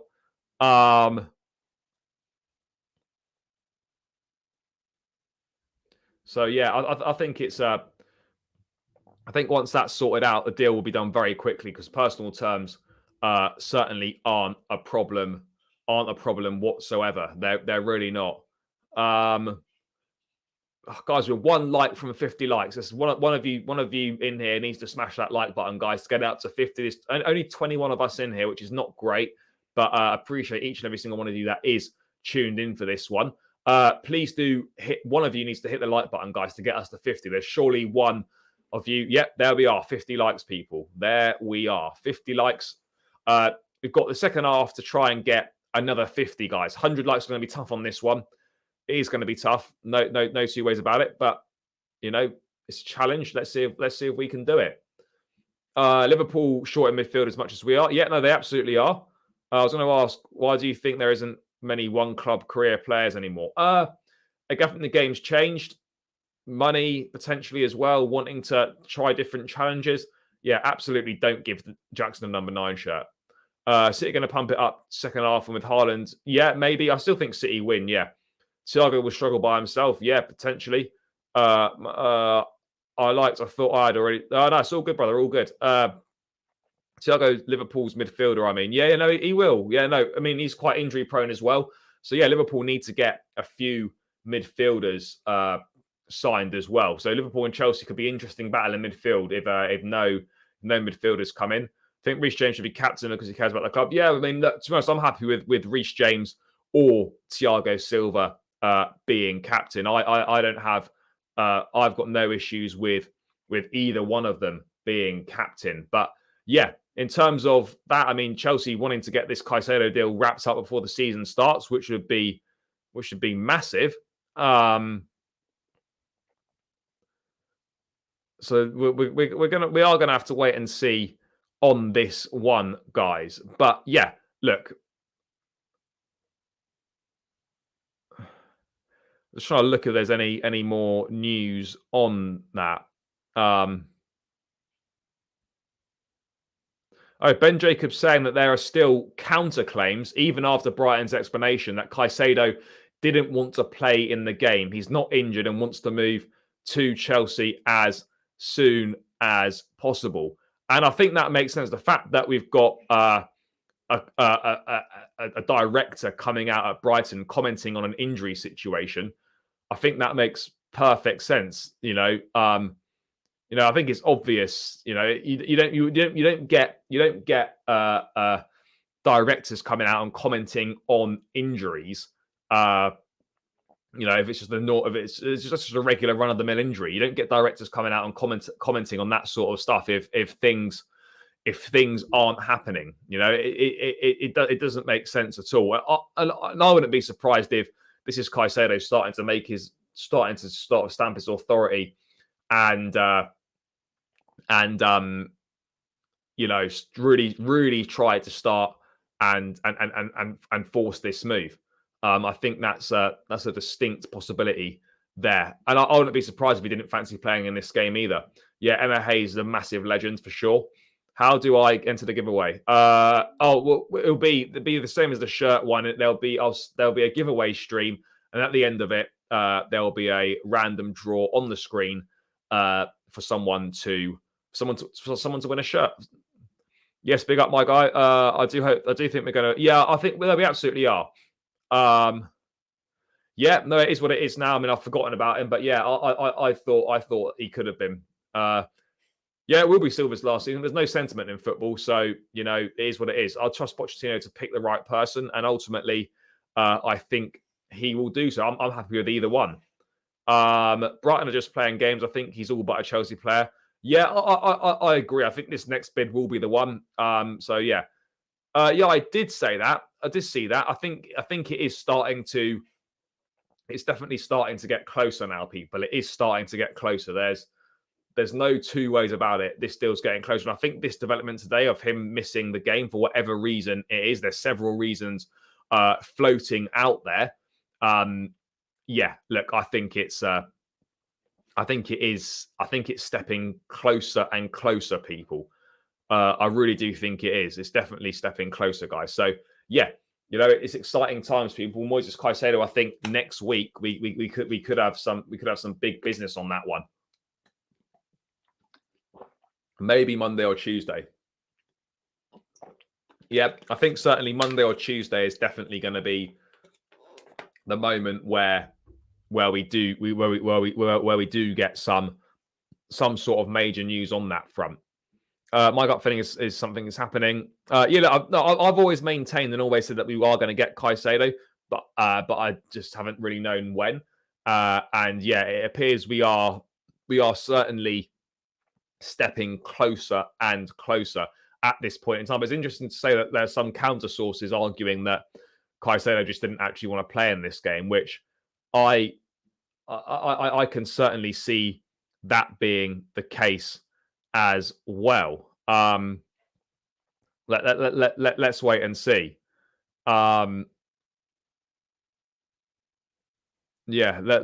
wait and see. I still can't believe.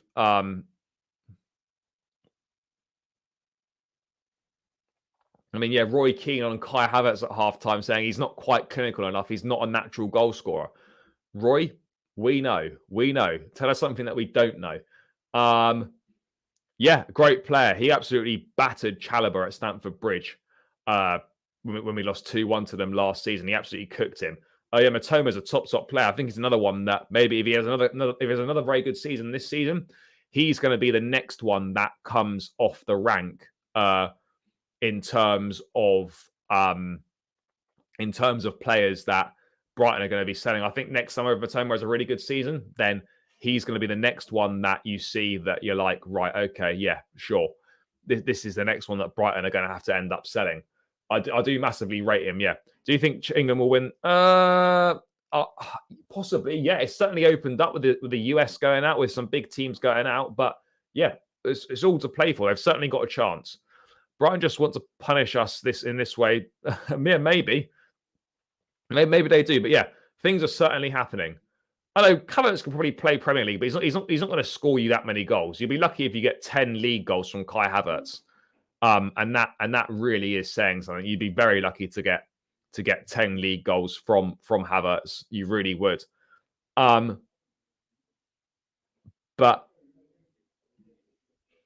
yeah, we'll have to wait and see, guys. Second half is coming up shortly. But yeah, I really wouldn't be surprised if this was the claim that Caicedo actually just didn't want to play in this game. The fact, you've got so many, you've got directors coming out and commenting on injuries. That never happens. Something is 100% happening. I don't know what it is that's happening, but something is absolutely happening, guys. Absolutely happening. 100%. No two ways about it. Things are happening, I feel, on the Caicedo front. If Brighton sell Mitoma, Ferguson and Caicedo, I'd say no, because they've got such a good scouting network and they always find phenomenal players. So I don't think they are. Being a Chelsea fan is the best feeling. There's always ups and downs. Yeah, it is great, mate. Wouldn't have it any other way. Wouldn't want to be supporting any other club at all. Mitoma will head to Spurs. Yeah, maybe, but Brighton are better than Spurs right now. I've maintained it's Thiago Silva. I know you don't need to talk to me about Arsenal fans gassing up Saliba. Look, Saliba's good, but they're all over him. They're all over Saliba. They absolutely think he's unbelievable. He's a very good player, sure. He's a very good player. So yeah, but 2 big chances missed for Kai Havertz. We warned Arsenal fans. But yeah, Man City didn't register a single shot on target in that third, in that first half, which is an interesting one, actually. That's an interesting one. But yeah, second half is coming up very shortly, people. Second half coming up very shortly.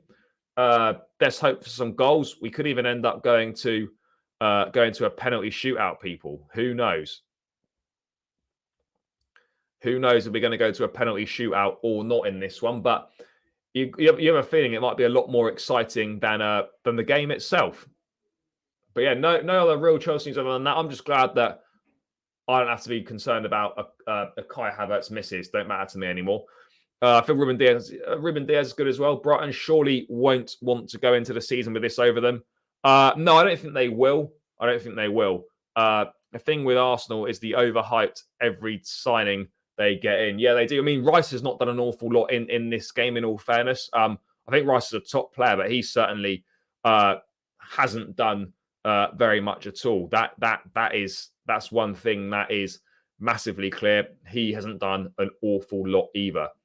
When I watched that football on YouTube, and he said, I don't think has he said that. I'm not sure if he has said that or not. Yeah, Vardy is a phenomenal player. I mean, it'd be interesting to see where he fits in and where he plays and who's gonna obviously take his place. Guys, I'll be back in 2 seconds. Just go quick toilet break before the second half kicks off in a sec. I'll be back in literally 30 seconds, people. Hold on.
Right, people, we are back. Second half is underway, and it looks like Man City are making a change in goal. Stefan Ortega is off, and on comes Edison. Maybe that was pre-planned, potentially, or Guardiola is not like what he's seen from Ortega in that first half, and he subbed him off. I personally feel that's probably pre-planned. Maybe he's picked up a knock. I'm not really sure. Yeah, I mean, penalties would be nice, of course, but yeah, I mean, I can't really see a penalty shootout happening. But yeah, Ortega's off and Edison is back in goal now. I don't think there's any changes. Flop now, look, can't be as bad as last season, agreed. And isn't it mad to think Harry Maguire was more expensive than Van Dijk, Diaz? No, it wasn't more expensive than Vardy. Vardy's the most expensive centre-back of all time. But yeah, it was more expensive than Van Dijk, Diaz, Varane, etc. Of course, there's going to be a bit of inflation involved there. There's obviously going to be English tax as well. But yeah, it is mad to think that he's been more expensive than some of those players. But yeah, one City change, I think, at halftime. Have I just made that up that Edison was coming on? Maybe that was the warm-up gear. Has he come on in this? Has Edison come on in the second half? I just completely imagined that. I definitely saw him at the side of the pitch. Has there been a change in goal for City?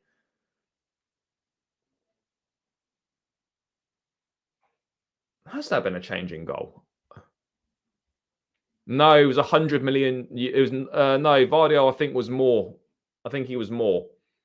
I think it's planned given Edison will be playing against Burnley on Friday. Yeah, I mean Edison definitely come on. I haven't imagined that, have I, guys? He's 100% come on. Yeah, no, he has come on. But yeah, so second half is underway, people. Let's hope for a slightly more exciting half than we had in the first half. There are a few decent chances, but let's hope this game springs into life a little bit more. And City on the ball. And it's a nice early touch for... Is that Edison in goal? I think Arsenal last season was just a one-season thing. I think they'll finish 5th this season. I don't know they'll be that low, but yeah, I personally don't see them being anywhere near as good as they were last season. I think, the pressure's on now. People know what to expect from them as well. And, Arsenal and pressure are two things that don't go well together. If we get Caicedo and he needs time, yeah, but I think Caicedo is pretty much as close to a guarantee that you can get for a successful signing. I really do think he's going to absolutely smash it. So, yeah, let's wait and see what he does on that front. But I think he is going to smash it. Guys, 15 subscribers away from 4.4K. Let's see if we can get to that today. So if you're locked in now, you're not subscribed, please do hit that subscribe button, people. So guys, what's saying Vado was 90 million euros. Maybe it was a bit less then, but I think with the add-ons, the add-ons will probably take it over. Do you rate this current? Look, they were good last season. They've made some big additions. Let's see how they do. I really think something is really happening. There might be news Monday or Tuesday. Yeah, I think on that as well. I mean, we could, mate, but I think it's unlikely. We're not going to get another 115 subscribers during this watch long unless a madness happens. But yeah, 4.4 is certainly the next mini target, and then of course onto 4.5 as well. But yeah, 53 likes. We've got an extra like, which is great. But yeah, let's see what's happening here. But yeah, second half has just got underway. No, I'm not sure if they are either. To be honest, I've not looked into the full fee. I know it's 90 million euros. Yes, bro, I will be at the Liverpool game. I will be there. Wouldn't be missing it for anything. Well, for very few things. I will be there. But yeah, 3 minutes into the second half, nothing too much has happened. Very much following on from the first half. But yeah, penalties. I wouldn't mind seeing a few penalties, but yeah, I agree that it's certainly not it's not the most exciting game. Yes, guys, get the likes up. Get the likes up, people. We are trying to hit 100 likes today. Normally, it's pretty straightforward when we're doing the Chelsea streams, but I do appreciate that this is obviously a rivals watch-along. People probably aren't massively interested in it, but yeah, it's all good. Nah, I'm not. I'm in a different house, which is why I've had to take my setup with me, and this is the best location for it. Yes, big up, my guy. Hopefully, we can get rid of Lukaku very soon. Yeah, I hope so as well. I think Community Shield not a proper trophy. No, it's not. Of course, it's not. No one counts it as a proper trophy. When I first started watching your stream, it was about 2.3K. Yeah, no, it's going well, mate. It's going well. Grealish taking on Ben White there, ball into the box, headed clear by the second best centre half in the league, Saliba. No, that's long in it. I'm watching it on Sky Go. How much Sterling you think we could get for Sterling? Not much, given the season that he's just had. Really not an awful lot at all. Really not an awful lot, in my opinion. And that is a foul. Who is down there for City? That looks like Rodri. Is that Rodri on the floor? So it looks like a foul. Is that a foul from Kai Havertz? Havertz needs to be careful here. So that's Kovacic diving in there, not winning the ball. Havertz there. Oh no, he's just taken the ball off Havertz, but he's hurt his foot a little bit. Well, obviously, absolutely amazing. Of course, absolutely amazing, and hopefully, one day that does happen. I think in terms of all-round player, Mbappe is more rounded than Haaland, but in terms of Haaland's a better goal scorer than Mbappe, but Mbappe is a more rounded player, for sure. He's a more rounded player for sure. John Stones coming forward here.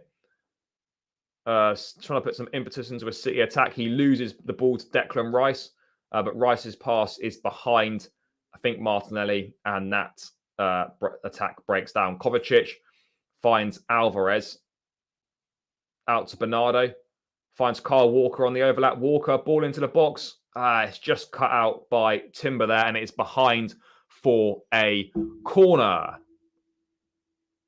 I've always preferred Mbappe over Haaland. I mean, Haaland as a goal scorer is absolutely phenomenal. Absolutely phenomenal how good Erling Haaland is as a goal scorer. I mean, absolutely second to none.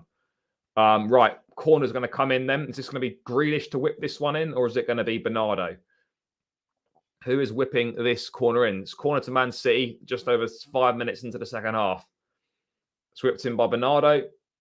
Header, saved by Ramsdale, who flaps at it, and then it's Grealish tries to win it on the edge of the box, and it is cleared and out for a Man City throw-in. But yeah, that was a chance there. That was a chance, and it's a header from John Stones, and it's right at Ramsdale, but he flaps at it.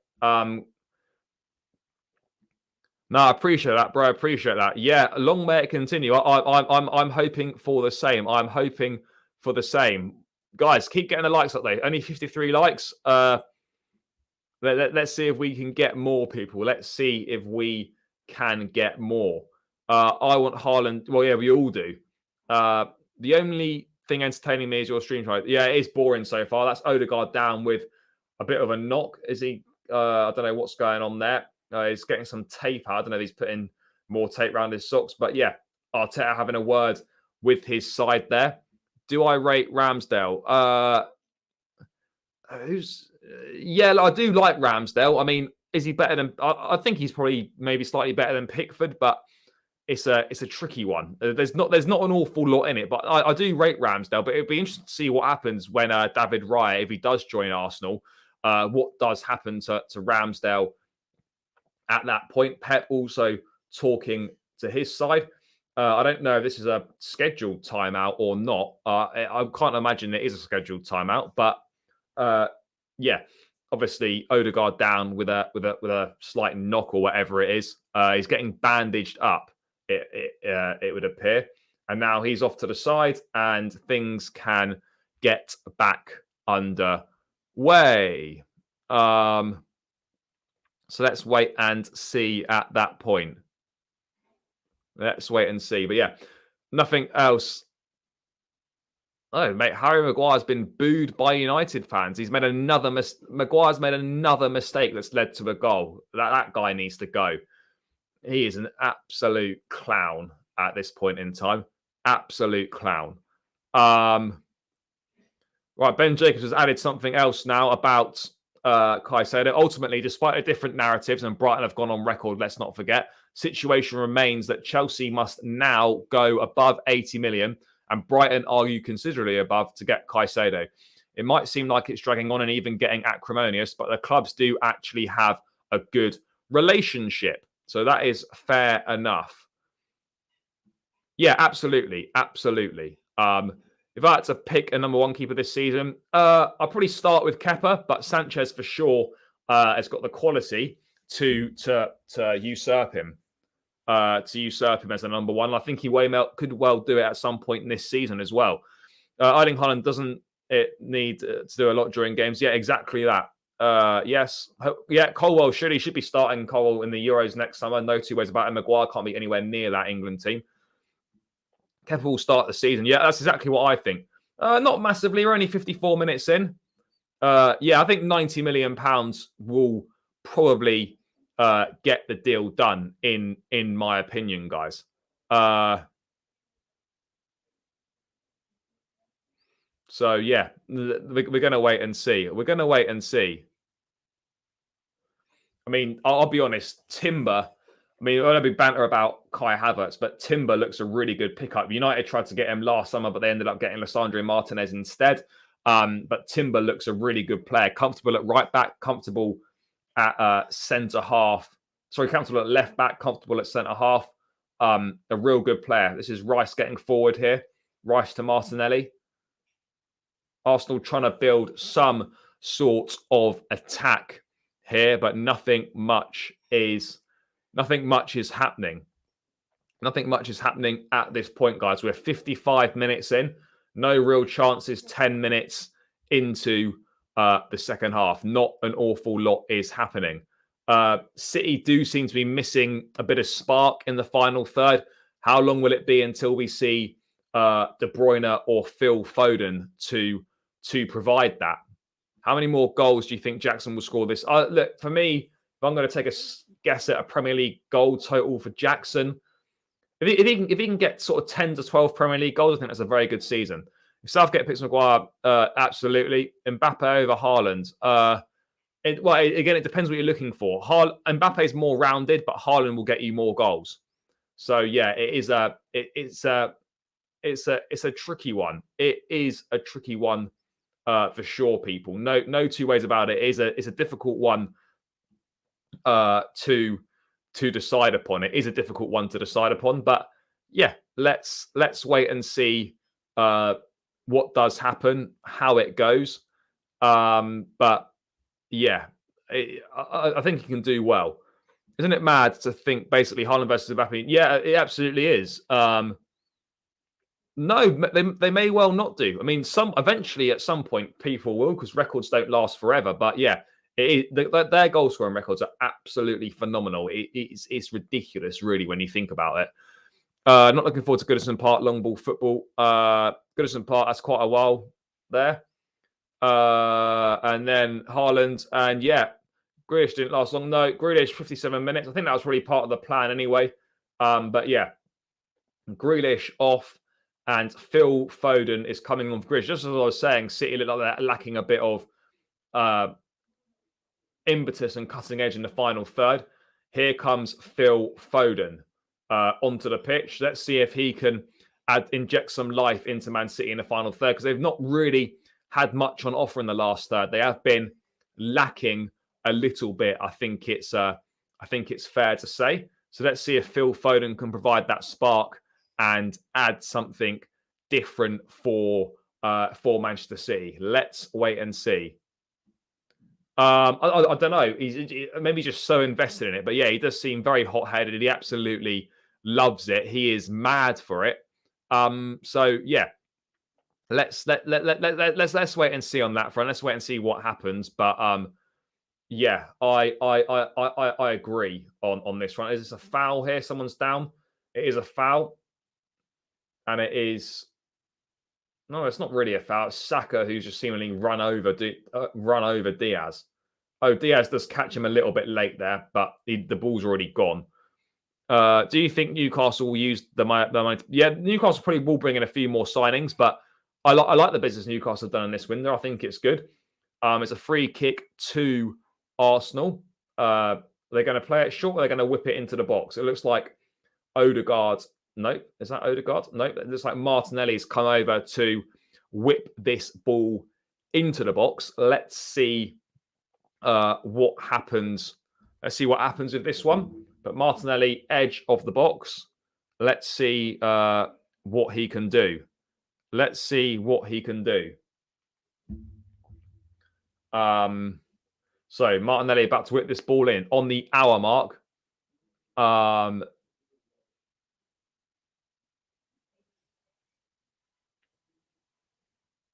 Ball in from Martinelli.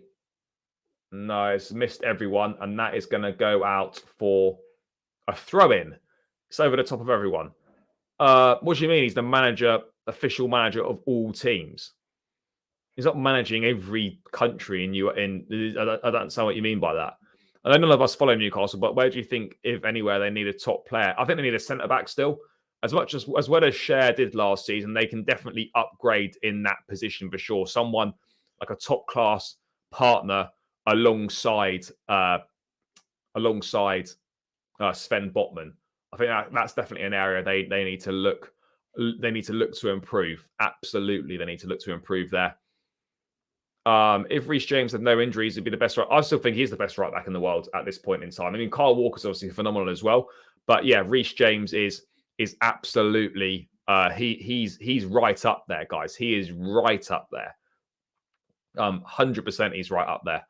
People, 57 likes. There's only 19 of us here. The numbers have not been very good this afternoon. I wasn't really expecting too many decent numbers, but please smash the like if you haven't smashed the likes already, people. It would be greatly appreciated. Note the Lukaku-Vlahovic swap situation is still at the same. Chelsea are I think it's going to be down to Pochettino whether he wants Vlahovic or not, and if Chelsea can get the price down a little bit. But other than that, there's no updates on that at all. City are coming forward again here. Phil Foden on the ball. He plays it back, and it's back to Kovacic now, looking to come forward. Cover with a, oh, he's looking to release Haaland there, and Bernardo can't quite get the ball under control. What goalkeeper would, oh, I'd love to get Mike Mignan. That would be certainly my choice for next summer. I would love to get him, but I can't. I don't know if it will happen or not. It's going to cost a lot of money, but let's wait and see on that front. Just think 5 years from now, Newcastle versus City could be like the new Chelsea Man United from the mid-2000s. Maybe. You never know. I'd be interested to see how Newcastle do progress. It's Arsenal getting forward here. Ball into the box is blocked, and that is going to be an Arsenal corner. Akanji doing good work there to block Ben White's cross. Odegaard trying to G up the Arsenal fans there, looking for a bit more of a boost. But yeah, at this point in time, there is still no goals in this game. Yeah, I would have loved to have got Declan Rice. I think it's a shame we didn't, but ultimately that's the route the club decided to go down. And if we can get Caicedo, I think that's going to be great for us as well. He's the best right back. Let's hope he gets as good as Ashley Cole was on the left. Yeah, I think Reece James' potential is endless. The ceiling is so high with him. So yeah, absolutely. There's 100% big chance for Reece James to become one of the best right backs the Premier League has ever seen. Just needs to get those fitness injury issues behind him. Yeah, guys, 58 likes. Let's try and get us to 60 likes, people. Let's try and get us to 60 likes, guys. Another couple of likes needed. 19 of us locked in. Please make sure you smash the like if you haven't done so already, and subscribe to the channel if you're new round here as well. It massively helps out people. Arsenal coming forward now. It's Martinelli in behind Walker. That recovery pace from Walker is unreal. Edge of the box. Rice shoots, and it's miles over from Rice. Yeah, no, he did. He did. The Haaland thing was way too expensive there. There's some of before the release clause, I think, and it was going to cost stupid money. They'll both leave. No, we're not going to be stuck with them. This is another sub for City. Erling Haaland off. This is obviously all pre-planned, but 63 minutes in, Erling Haaland is off. And Cole Palmer and Kevin De Bruyne look like they are coming on. So Cole Palmer's on, and Kevin De Bruyne is about to come on also. So this were to go to a penalty shootout. Yeah, Kovacic is off. So Kovacic and Erling Haaland off, De Bruyne and Cole Palmer on. So there will be no goals for Erling Haaland in this game. But let's wait and see what the new look front line is going to look like. De Bruyne, Cole Palmer, obviously Bernardo, and Phil Foden. Let's see if that makes any difference to Manchester City's, spark in the final third. Is that a foul there? No, it's not. That is going to go behind for a corner. Rodri protesting his innocence there, and I agree, that's not a foul. De Bruyne going to change things? Yeah, let's hope he does. Do you see Gusto being good? Yeah, Gusto's been fantastic. He's been great. Now we've got our centre-backs. We've got Disasi, Fofana. I know he's injured, but we've got Disasi, Fofana, Thiago Silva, Badiashile, and Levi Colwell. So, yeah, no issues for me there. I think, yeah, Lampard did want them. He did want them. No, Tuchel didn't. The club wanted them anyway, and it didn't happen. So, yeah, unfortunate. Corner for Arsenal, whipped in swinger, and it's headed behind for... Is that behind? Yeah, it's behind for another corner. Arsenal trying to build a little bit of pressure here, but we are 65 minutes in, people, and not an awful lot going on. But Arsenal with their second corner on the trot here. Ball is going to be delivered into the box. Here we go. In swinging corner. And it's, didn't clear the first man. It's into the side netting.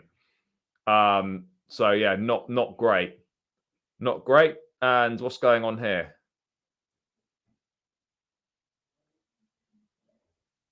No, Edison didn't come on.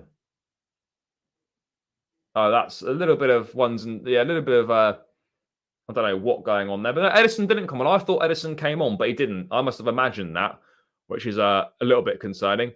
Yeah, Tuchel's a top manager. Be interested to see how he does at Bayern Munich this season. Obviously, they get Harry Kane. That's going to be a huge plus. But let's wait and see. Used to, I don't anymore. I haven't got a console anymore. Haaland was always going to go to City where his dad played. Yeah, no, I do agree. Who's disappointed you in this game? I mean, Havertz has been not great. I don't think anyone's. I think Haaland wasn't great either. But again, it's hard to say about disappointments because it's not been a massively interesting game. We're still in pre-season. You can guarantee, but by the time the season starts, that Haaland will be firing. City will also be firing. So yeah, it's tricky. It is tricky. But it's just the way it goes at this point in time. I don't really think there's been any major disappointments. If I'm being totally honest, I don't think there's been any major disappointments. But yeah, we are where we're at. 66 minutes on the clock, guys. No real chances in the second half. So let's see what we've got in store for the last kind of quarter of the game, as it were, people. Rodri on the ball trying to make something happen. Nah, not much going on there. Havertz on the ball now.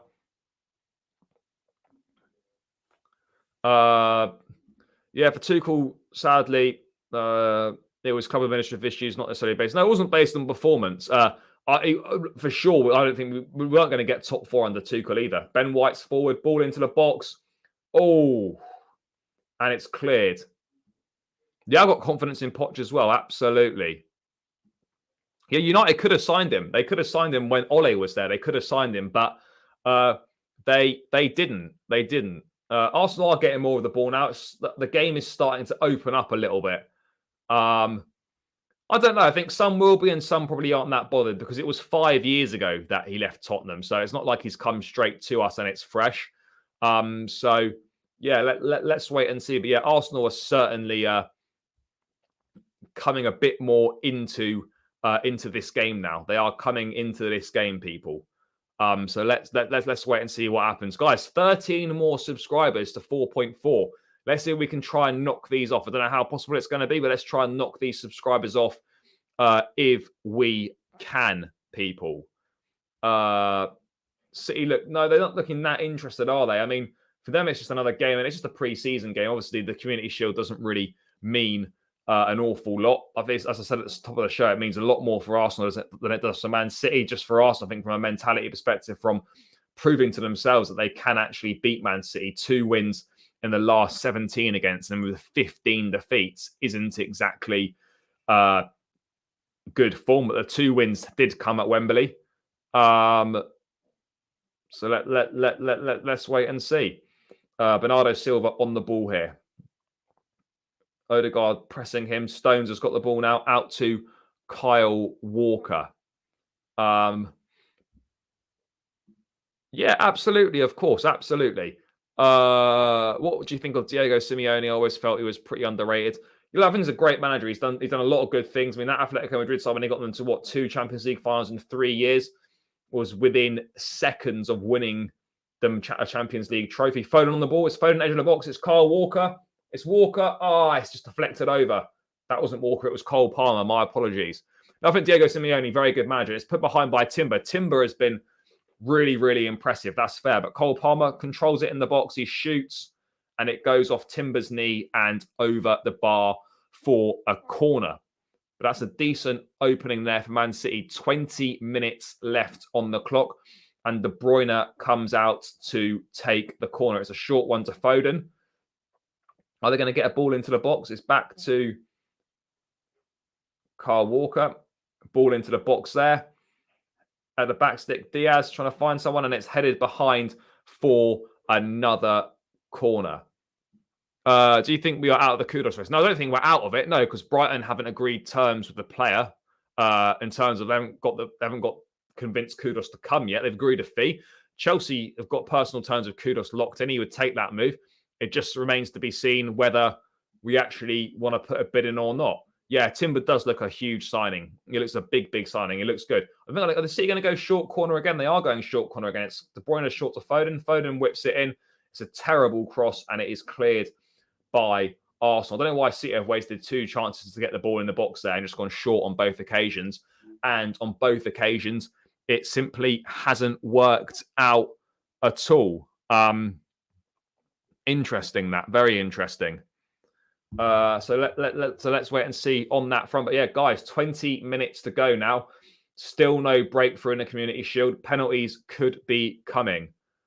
Yeah. He is almost on the halfway line, probably acting as like as another centre back. But there's not been many changes from Arsenal, and this is it. The recovery pace from John Stones is impressive as well. Stones doing very well there. Stones back to Walker. City looking good defensively, looking comfortable defensively. Stones and Diaz is a great partnership at the back there. It almost looks like Kyle Walker's playing centre back at the moment. They've swapped back now. Rodri coming forward again, trying to make something happen. But yeah, guys, this has not been the most exciting game in the world, if we are being totally honest with ourselves here. But it's what you'd expect. The season's not fully started yet. So yeah, it's kind of where we're at. It is what it is. But yeah, Stones coming forward. Stones finds Foden. Foden to Bernardo. I mean, Arsenal have got a lot of players behind the ball now. Every man is inside the Arsenal half, bar Odegaard and Havertz. So they've got 8 behind the ball, 9 behind the ball now. Every Arsenal player is in the Arsenal half. And Bernardo finds Akanji. Akanji to Foden. Bernardo back to John Stones. Arsenal are readying a change on the touchline. So let's... Yeah, no, he is. Yeah, I forgot to say, yeah, Simeone is the highest paid manager in the world. It is kind of mad. 30 million a year is huge. Chelsea versus Nottingham Forest was more interesting in this game. Yeah, it was. This game has not, as by all accounts, not been a great game, but Arsenal are readying a change over on the far side. I don't know who's coming. Kyle Walker on the ball, and it's behind for another corner. City starting to build something now, but again, Timber there with a great block. So yeah, Timber has looked really good. He's played really well. Let's wait and see what happens. But City are trying to build up a head of steam, but again, not an awful lot's going on. There is a corner to Man City with just under 15 minutes to go, people. Let's see what happens on that one. Ball whipped in by De Bruyne this time. It's headed away, and Saka's got the ball. And it's with Saliba, and he plays it. And now Arsenal are trying to break away here with Saka. But Akanji is back and blocks that. And now Julian Alvarez is on the ball. No real options ahead of him. He finds Cole Palmer. And they've lost the ball again, Man City. Yeah, this game just hasn't really burst into life yet. We just haven't got what we were expecting from it. I mean, I don't know what I was expecting from it. I think I certainly expected it to be a little bit better than this.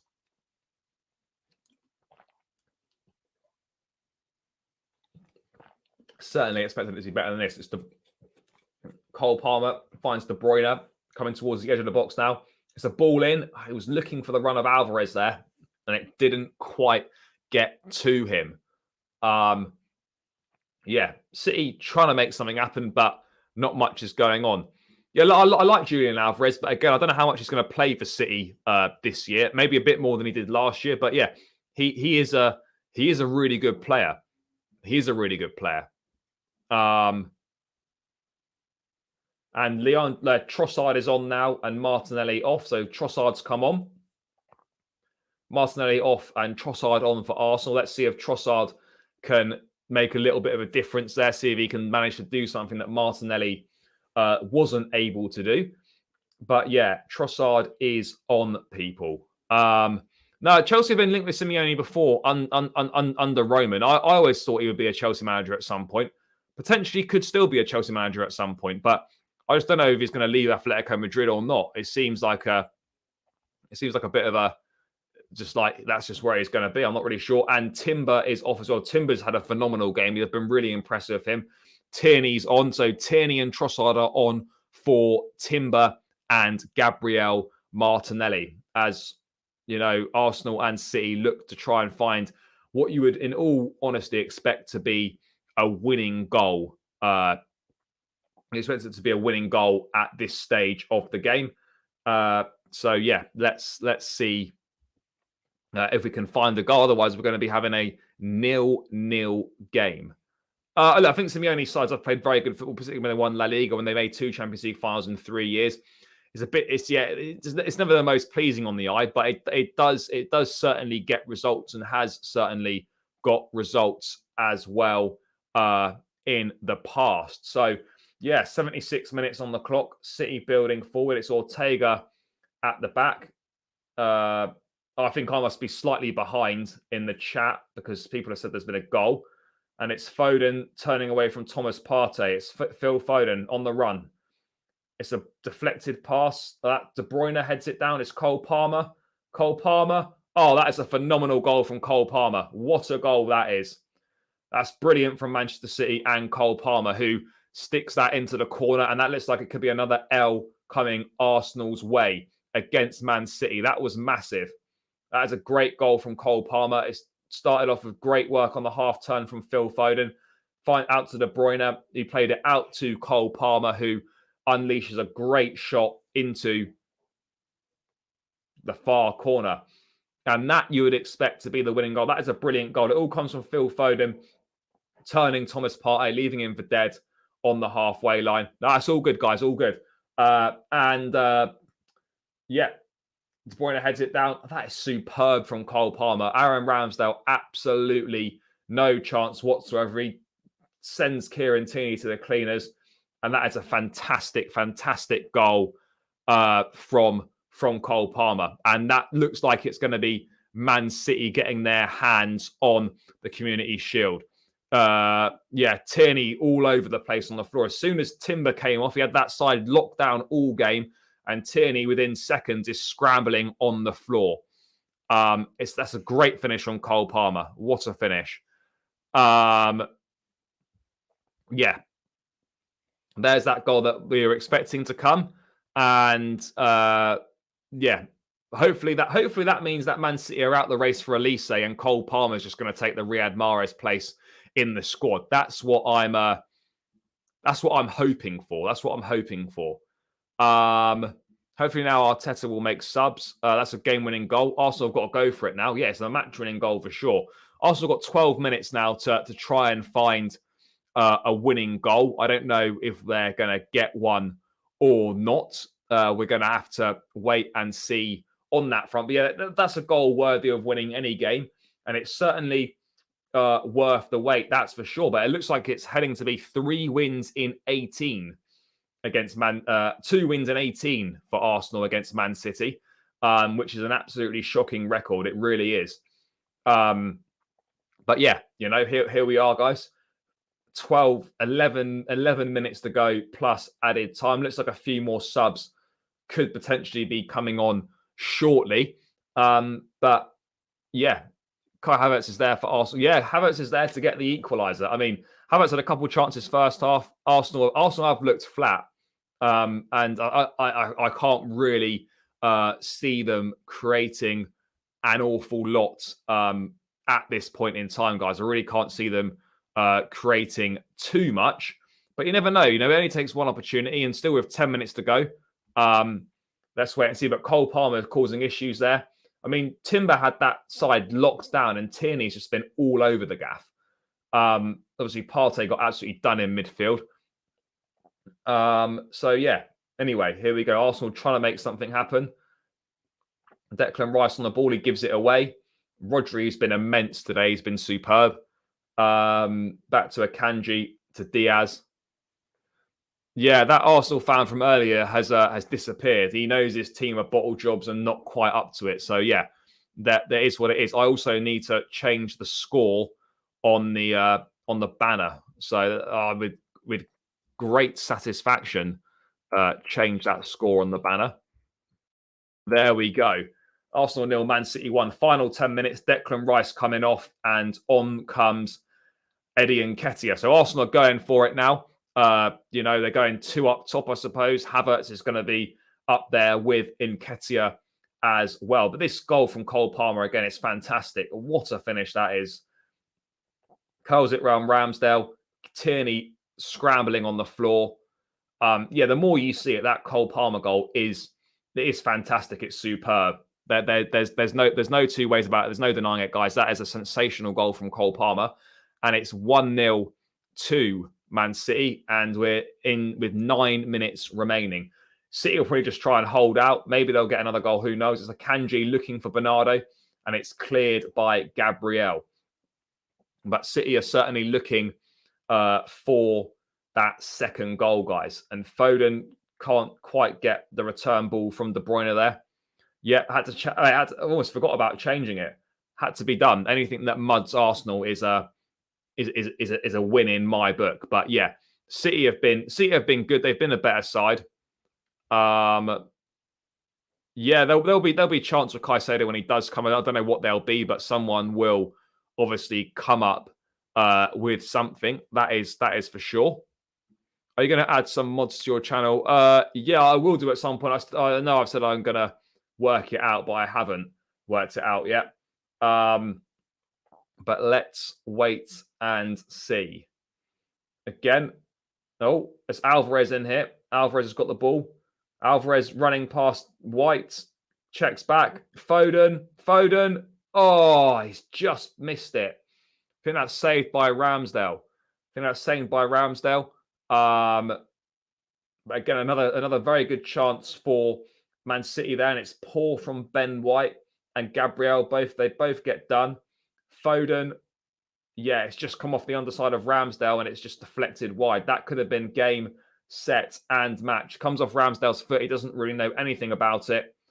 And that is going to be a City corner, which De Bruyne is going to whip in with 8 minutes to go plus added time, guys. De Bruyne on the corner. It's whipped in swinger. Oh, it's a header from Rodri there, and it's kept out by Ramsdale. And Arsenal are desperately trying to find a breakthrough here to find a goal. Yeah, I think they probably will get David Raya. I don't know what that's going to mean for Aaron Ramsdale either. But that is a superb goal from Cole Palmer. I mean, it's a great goal. It really is. But yeah, Arsenal still losing, which is great. I mean, Foden's been superb since he's come on. He's been absolutely superb. He's been great. But yeah, not too much happening. That's a slack pass there from Odegaard, but it's just been kept in by Tierney there. It's just been kept in by Tierney. But yeah, it's all good. It's all good. Arsenal heading to another L, which is absolutely fantastic. Absolutely fantastic. Arsenal getting mudded again, which is brilliant news. All that we like to see. But Arsenal coming forward again, and it's Rodri's been immense. You forget how good a player Rodri is. De Bruyne pressing Partey.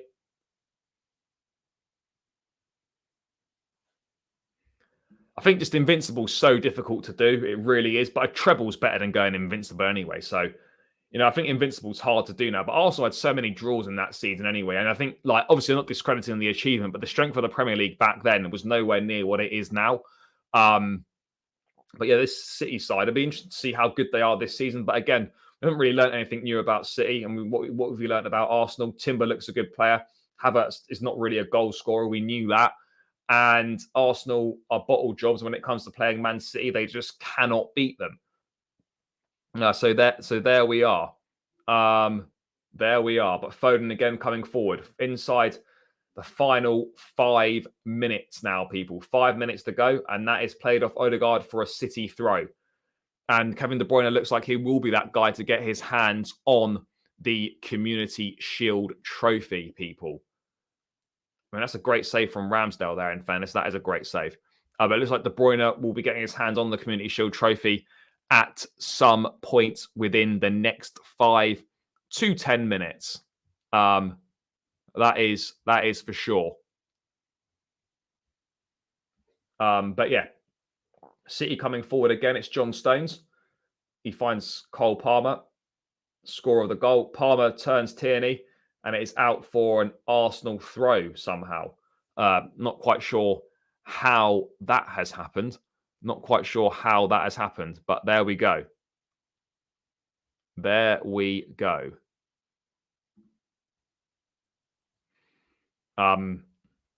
Is what it is. Is what it is, people. But yeah, the minutes are slowly ticking down now, and it looks like Man City are going to get their hands on another piece of Silverware. Do you think you just said that Arsenal just can't beat City? So do you think that plays a part in the fact they?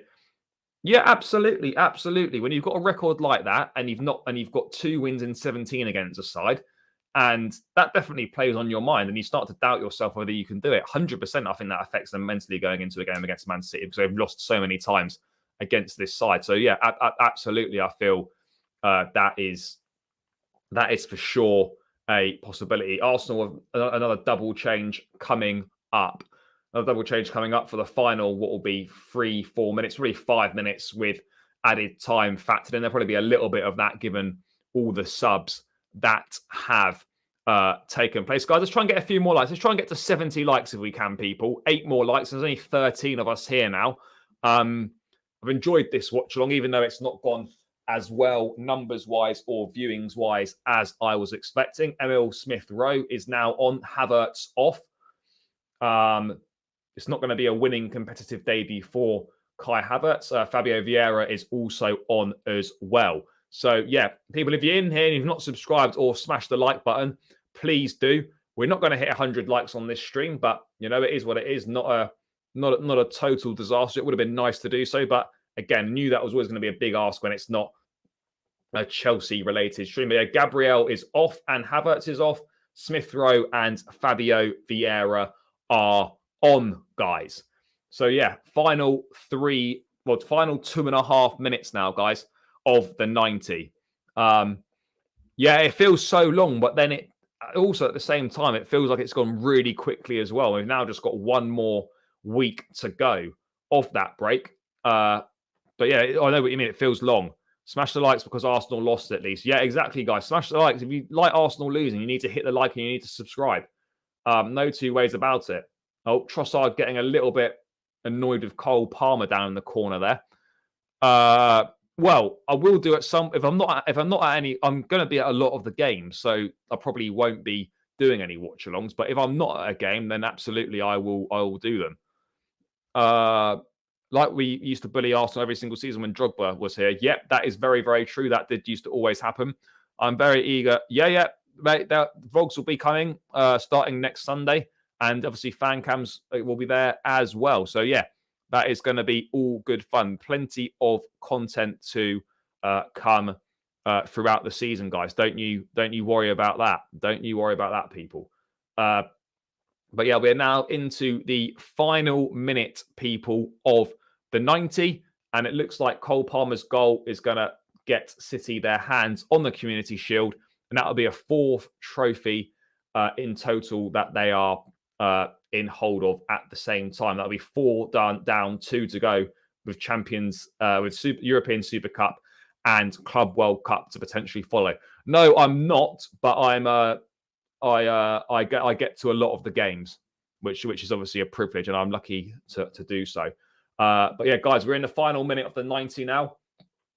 Final minute. Arsenal are going to need to knock this long. They're going to need to do something here. They are going to need to do something.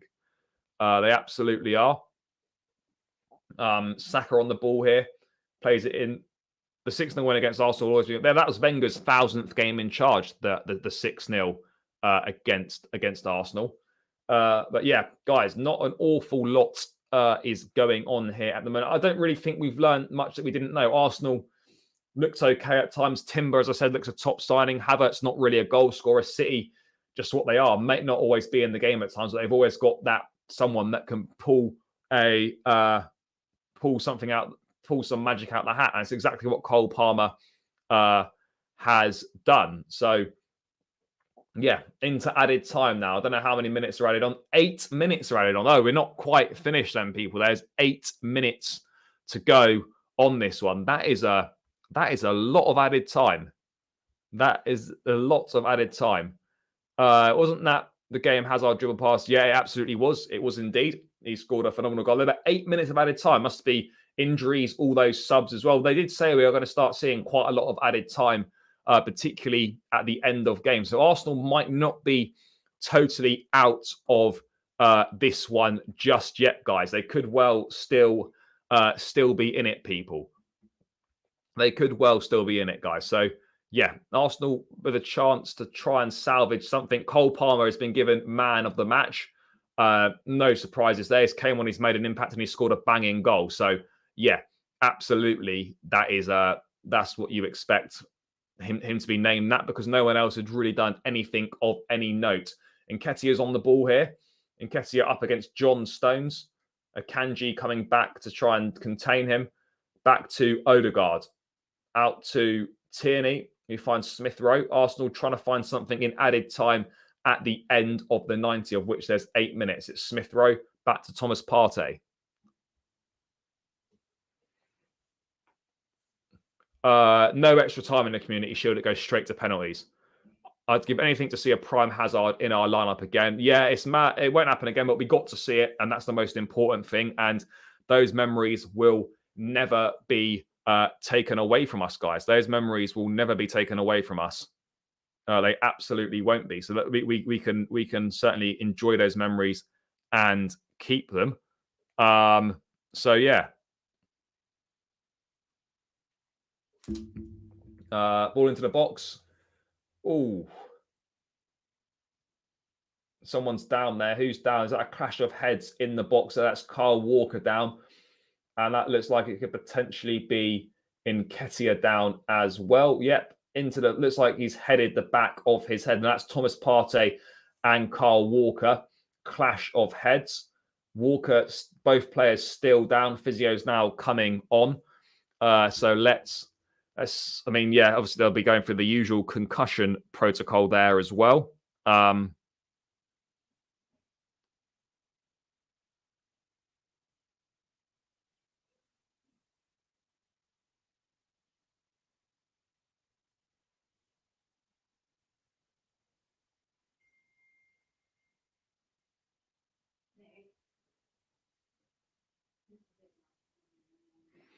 But yeah, guys, let's wait and see. It was a great goal. Every time you see that goal, it's a phenomenal finish from Cole Palmer, and he absolutely deserves it. This is a very, very talented player as well. And every time you see that goal, it's just superb. I mean, it means a lot to Kyle Walker there. He's delighted with that. He is obviously still down at the moment. Clash of heads with Thomas Partey. Pep celebrations going mad as well. Eden Hazard and N'Golo Kante says the next generation legends of our club. Yeah, quite possibly. Yeah, I would agree on that. This is like a nasty clash of heads here. Both players are still down on the floor. So the 8 minutes that was added on, which we're already halfway through, looks like is going to be extended just that little bit more whilst we try and deal with this clash of heads between Kyle Walker and Thomas Partey. Pep in conversation with the fourth official there, and the linesman is obviously not happy about something.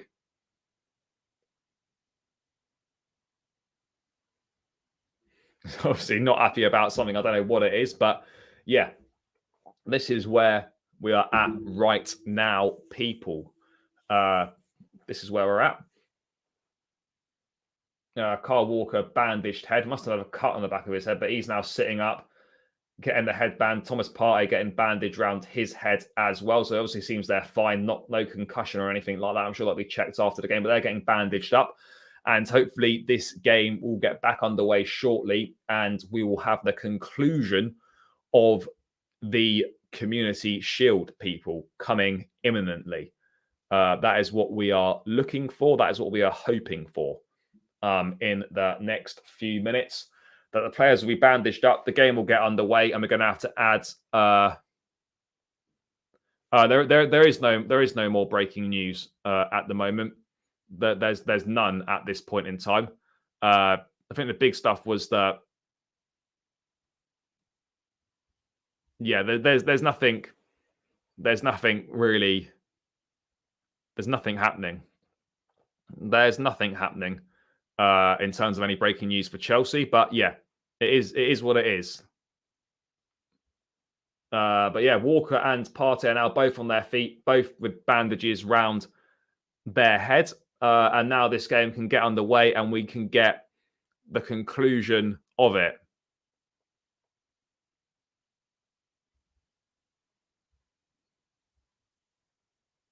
So yeah, that's where we're at, guys. That is where we are at. So game 96 minutes on the clock now, 2 minutes added on. So yeah, this is where we go. Right, game is back underway, guys. Game is back underway.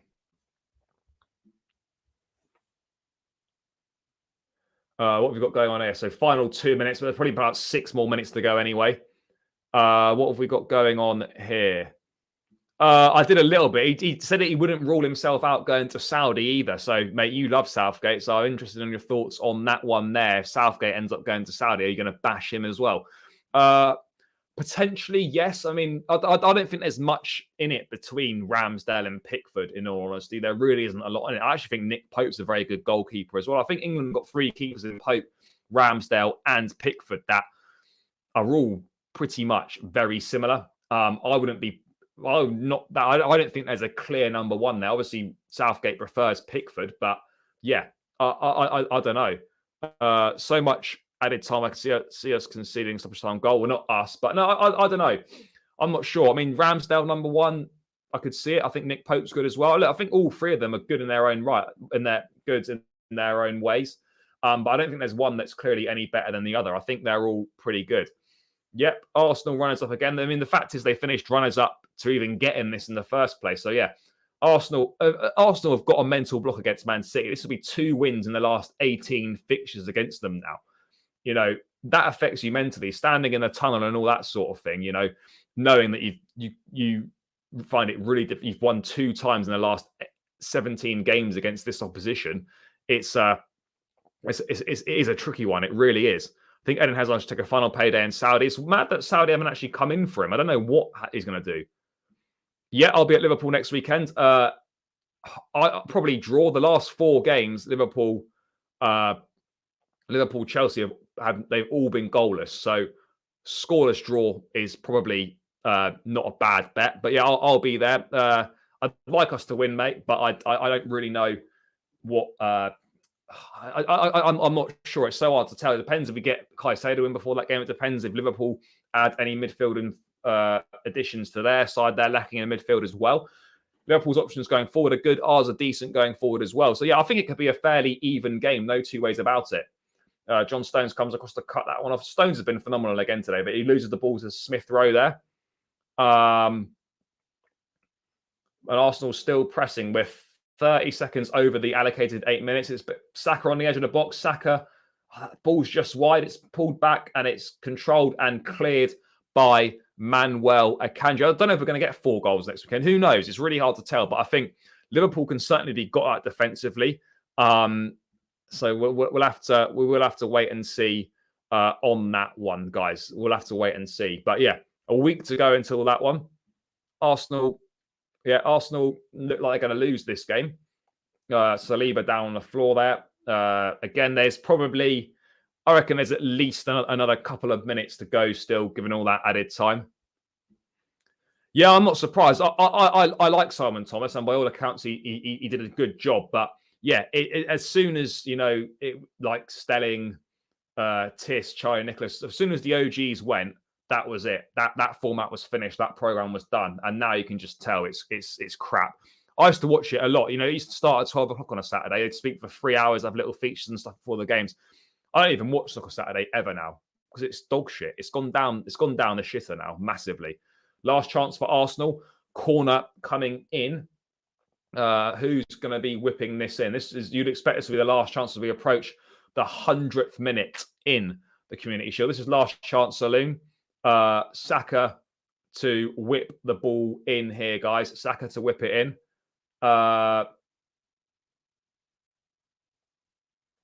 Let's have a look. Let's come back out to Saka. It's cleared. Trossard. It's Trossard. He shoots. Oh, that's so lucky for Arsenal. It's so lucky for Arsenal. It's a goal for Trossard.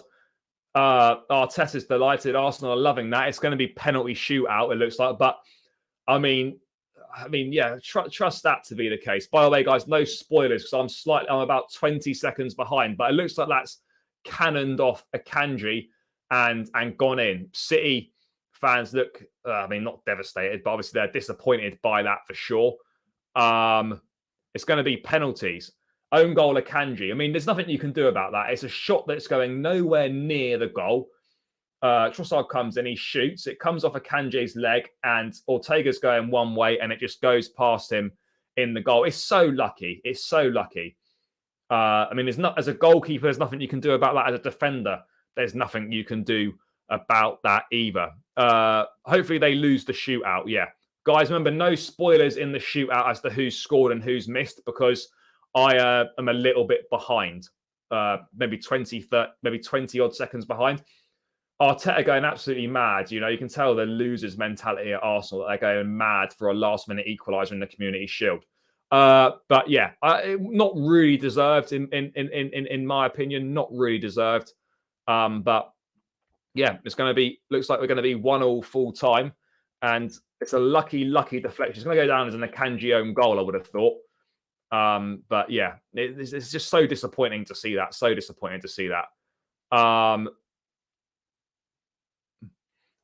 Shocker Arsenal fan reappears when they get a lucky goal. Oh God, Diaz was close there. He was very, very close. But it looks like this is going to be heading to a penalty shootout. No, it's not a proper trophy. Of course, you'd rather win than lose, but ultimately, it doesn't really mean anything at all. It doesn't really mean anything at all. But for Arsenal, it would be big because it means that they can show they can beat City. But on penalties, does it really count as a win in 90? Probably not. But yeah, it looks like they're going to be heading to the penalty shootout. How many seconds behind am I? A few seconds behind. That is full time. And that is heading towards a penalty shootout, guys. There was me thinking we were going to round this one out, but no, we are not. 1-1, a Kanji own goal at the end, nothing that could be done, and it is going to be a penalty shootout. So Ortega and Ramsdale are going to be the ones that are going to either be the heroes or not. But that is going to penalty shootout. 1-1 it finished at the end of the game. A fantastic goal from Cole Palmer. The League Cup is obviously way better than the Community Shield. Of course it is. League Cup is miles better than the Community Shield. Yeah, penalties in the Community Shield. One of those. Penalty in the Community Shield. So let's wait and see what happens. Let's wait and see what happens. It is penalties, guys. It is penalties in the Community Shield, people. It's going to be penalty in the Shield. Let's see what happens in this shootout. I mean, I'd love Arsenal to lose, but ultimately, I'm not really that fussed on who wins or who loses the shootout. But yeah, it's two completely different goals. One unbelievable goal, and then a completely lucky goal. By the way, guys, keep smashing the likes, keep subscribing to the channel. We'll be here to bring you the shootout, and then obviously this will be rounded out. Of course, people, this will be rounded out in due course once the penalty shootout has concluded. I won't bother staying for the trophy lift because ultimately it's not really that interesting. As you say, that Arsenal fan gets so excited about Community Shield equaliser. Yeah, exactly that. No point getting too wound up about it. But yeah, it is going to be penalties in the Community Shield with the own goal from Akanji cancelling out Cole Palmer's unbelievable strike. Yeah, I mean, it's an embarrassing reaction from Arteta. Embarrassing reaction, in my opinion. Going absolutely mad on a Community Shield equaliser. It's mad. It's mad. Absolute luck with the equaliser there. Absolute luck. I mean, Arteta going mad for a penalty for an equaliser there. So yeah, let's wait and see what it is. But we're going to be having these new added time rules. Probably are needed, but there's going to be so much added time in games this season. But look, do you know what? Not the best game of football, but at least we get a penalty shootout to see what happens. Team that wins Community Shield doesn't. No, generally not. Generally not. That does appear to be the case more often than not. Absolutely, that is true. We're just waiting for the ads to finish. The ads seem so long, by the way, as well. A lot of adverts. But yeah, here we are. Penalty shootout is imminent for the Shield.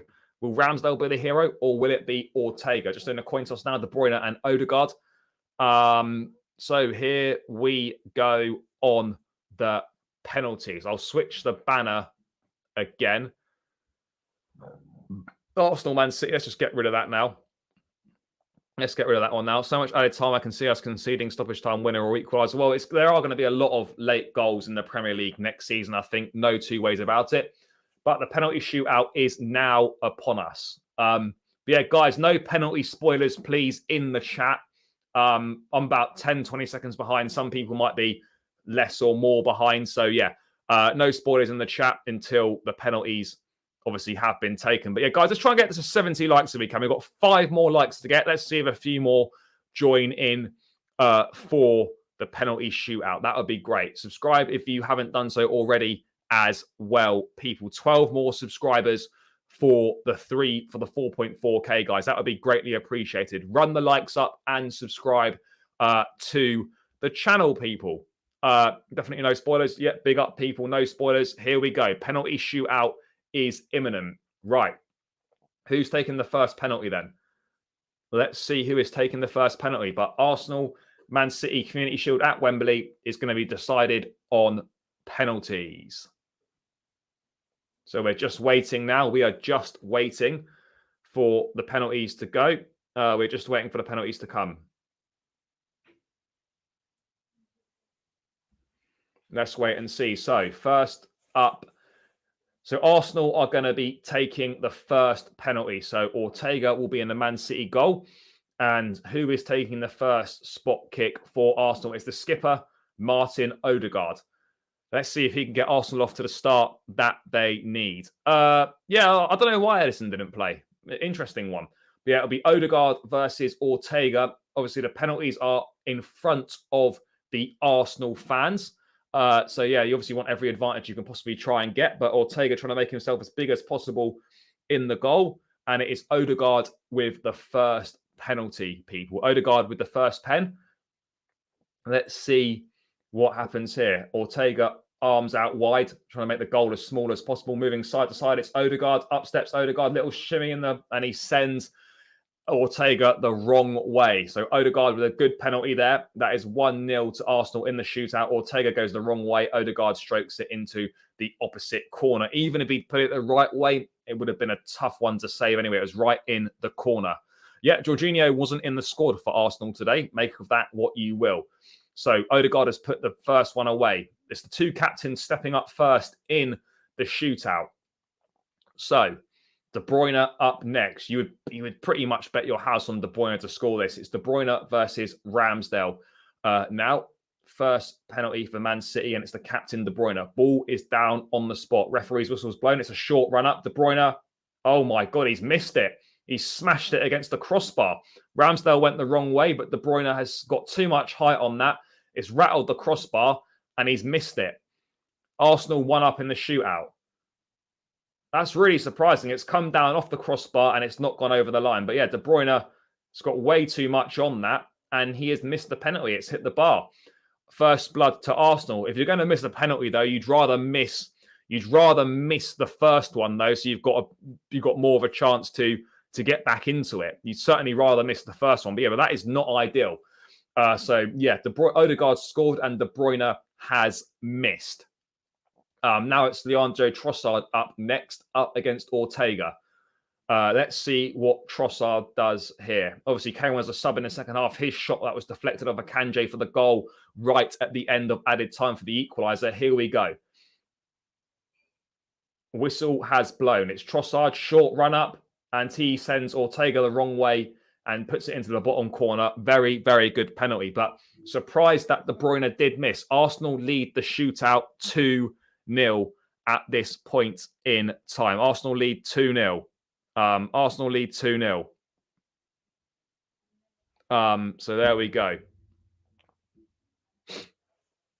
Bernardo Silva with the next penalty for Man City. Again, it's another short run-up. Everyone's gone for short run-ups in this. It's Silva, and he sends Ramsdale the wrong way and does what De Bruyne should have done. 2-1 to Arsenal now. But Bernardo scores, and Arsenal need to miss a penalty here. We need Arsenal to miss a penalty. But yeah, it's a great pen from Bernardo. Ramsdale goes the wrong way and he just sends it into the opposite side of the goal. Up next now is Bukayo Saka. It's got previous of missing penalties at Wembley, for England in the Euros final. Let's see if he can redeem himself for Arsenal at Wembley in the shootout. Okay, Saka's missed his last year. He missed one against West Ham as well. Very short run up here. Saka versus Ortega. Here we go. Saka's missed his last few penalties. And he scored this time. Sends Ortega the wrong way. 3 very, very good penalties from Arsenal so far, people. 3 very good penalties. So, yeah, that's where we're at the moment, guys. It's Arsenal 3-1 up in the shootout. City need to score their next... Well, they've got to really score the rest of their penalties and hope that Arsenal miss one. It is now Rodri up for the next penalty. Man City's 3rd penalty here. If Rodri were to miss, then Arsenal would have to score the next one and they win the Shield. But whistle blown, Rodri with a short run up again, couple of steps, and it's saved by Ramsdale. And that is going to be, I think it's done. I think this shootout is now done. Arsenal have got to miss their next 2 penalties in a row. I don't know why everyone's doing such poor, such short run-ups. I mean, that's an absolutely shocking penalty from Rodri. For a player of his ability and his quality, that is such a bad penalty. Such a bad penalty. Awful. This is it now. This is to win it. Fabio Vieira to win this for Arsenal. So, yeah, here we go. Last penalty then. This could be it. Fabio Vieira to win it for Arsenal, guys, if he slots this one in. Arsenal fans getting well excited. They're about to win a Community Shield. Typical for their club. They've all been short run-ups. Vieira's run-up looks a little bit longer. This is the pressure on Fabio Vieira now. Vieira to win the Community Shield for Arsenal. He steps up and he scores. The goalkeeper goes the right way, but that is Arsenal win the Community Shield. Obviously, they're delighted with that one. They're all celebrating. They're going mad. Arsenal don't win much. So, yeah, they're happy with that one. And that is the Community Shield for Arsenal. Truth be told, some shocking penalties from Man City as well. But Arsenal have won the Community Shield at Wembley. Yeah, Arsenal were lucky, but they obviously their penalties were much, much better.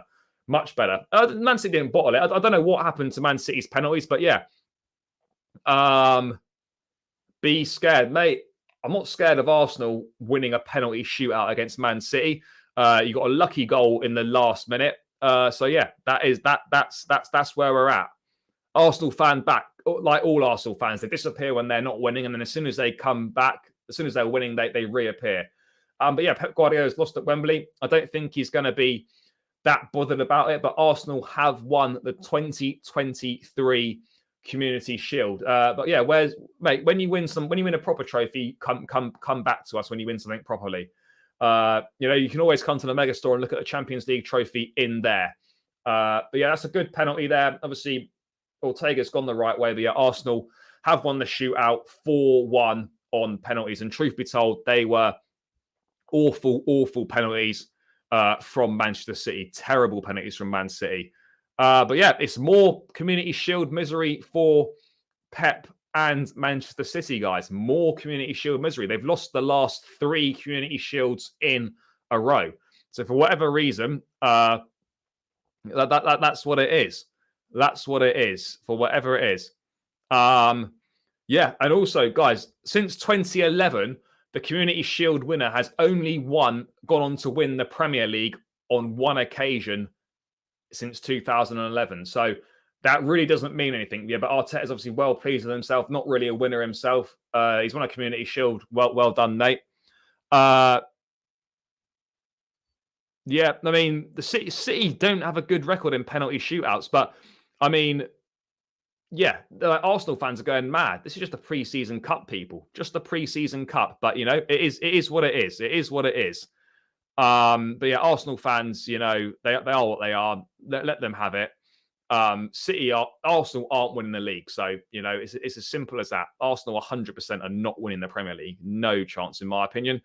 So yeah, it is what it is, guys. Is what it is. But Arsenal have won the Community Shield 4-1 on penalties, guys. So yeah, there we go, people. There we go. There doesn't appear to be any more news on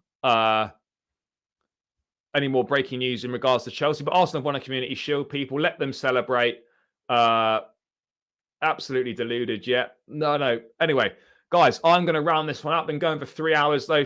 Not the best numbers tonight, but appreciate everyone that's tuned in.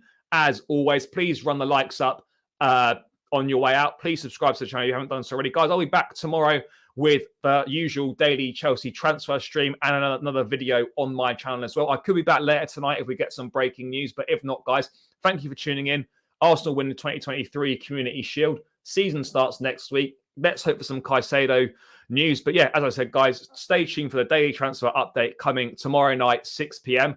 And then from there, guys, I might be back again tonight, potentially, if we get any breaking news. But if not, people, take care. Thank you for tuning in. Catch you again tomorrow. Up the Chelsea and peace out, guys.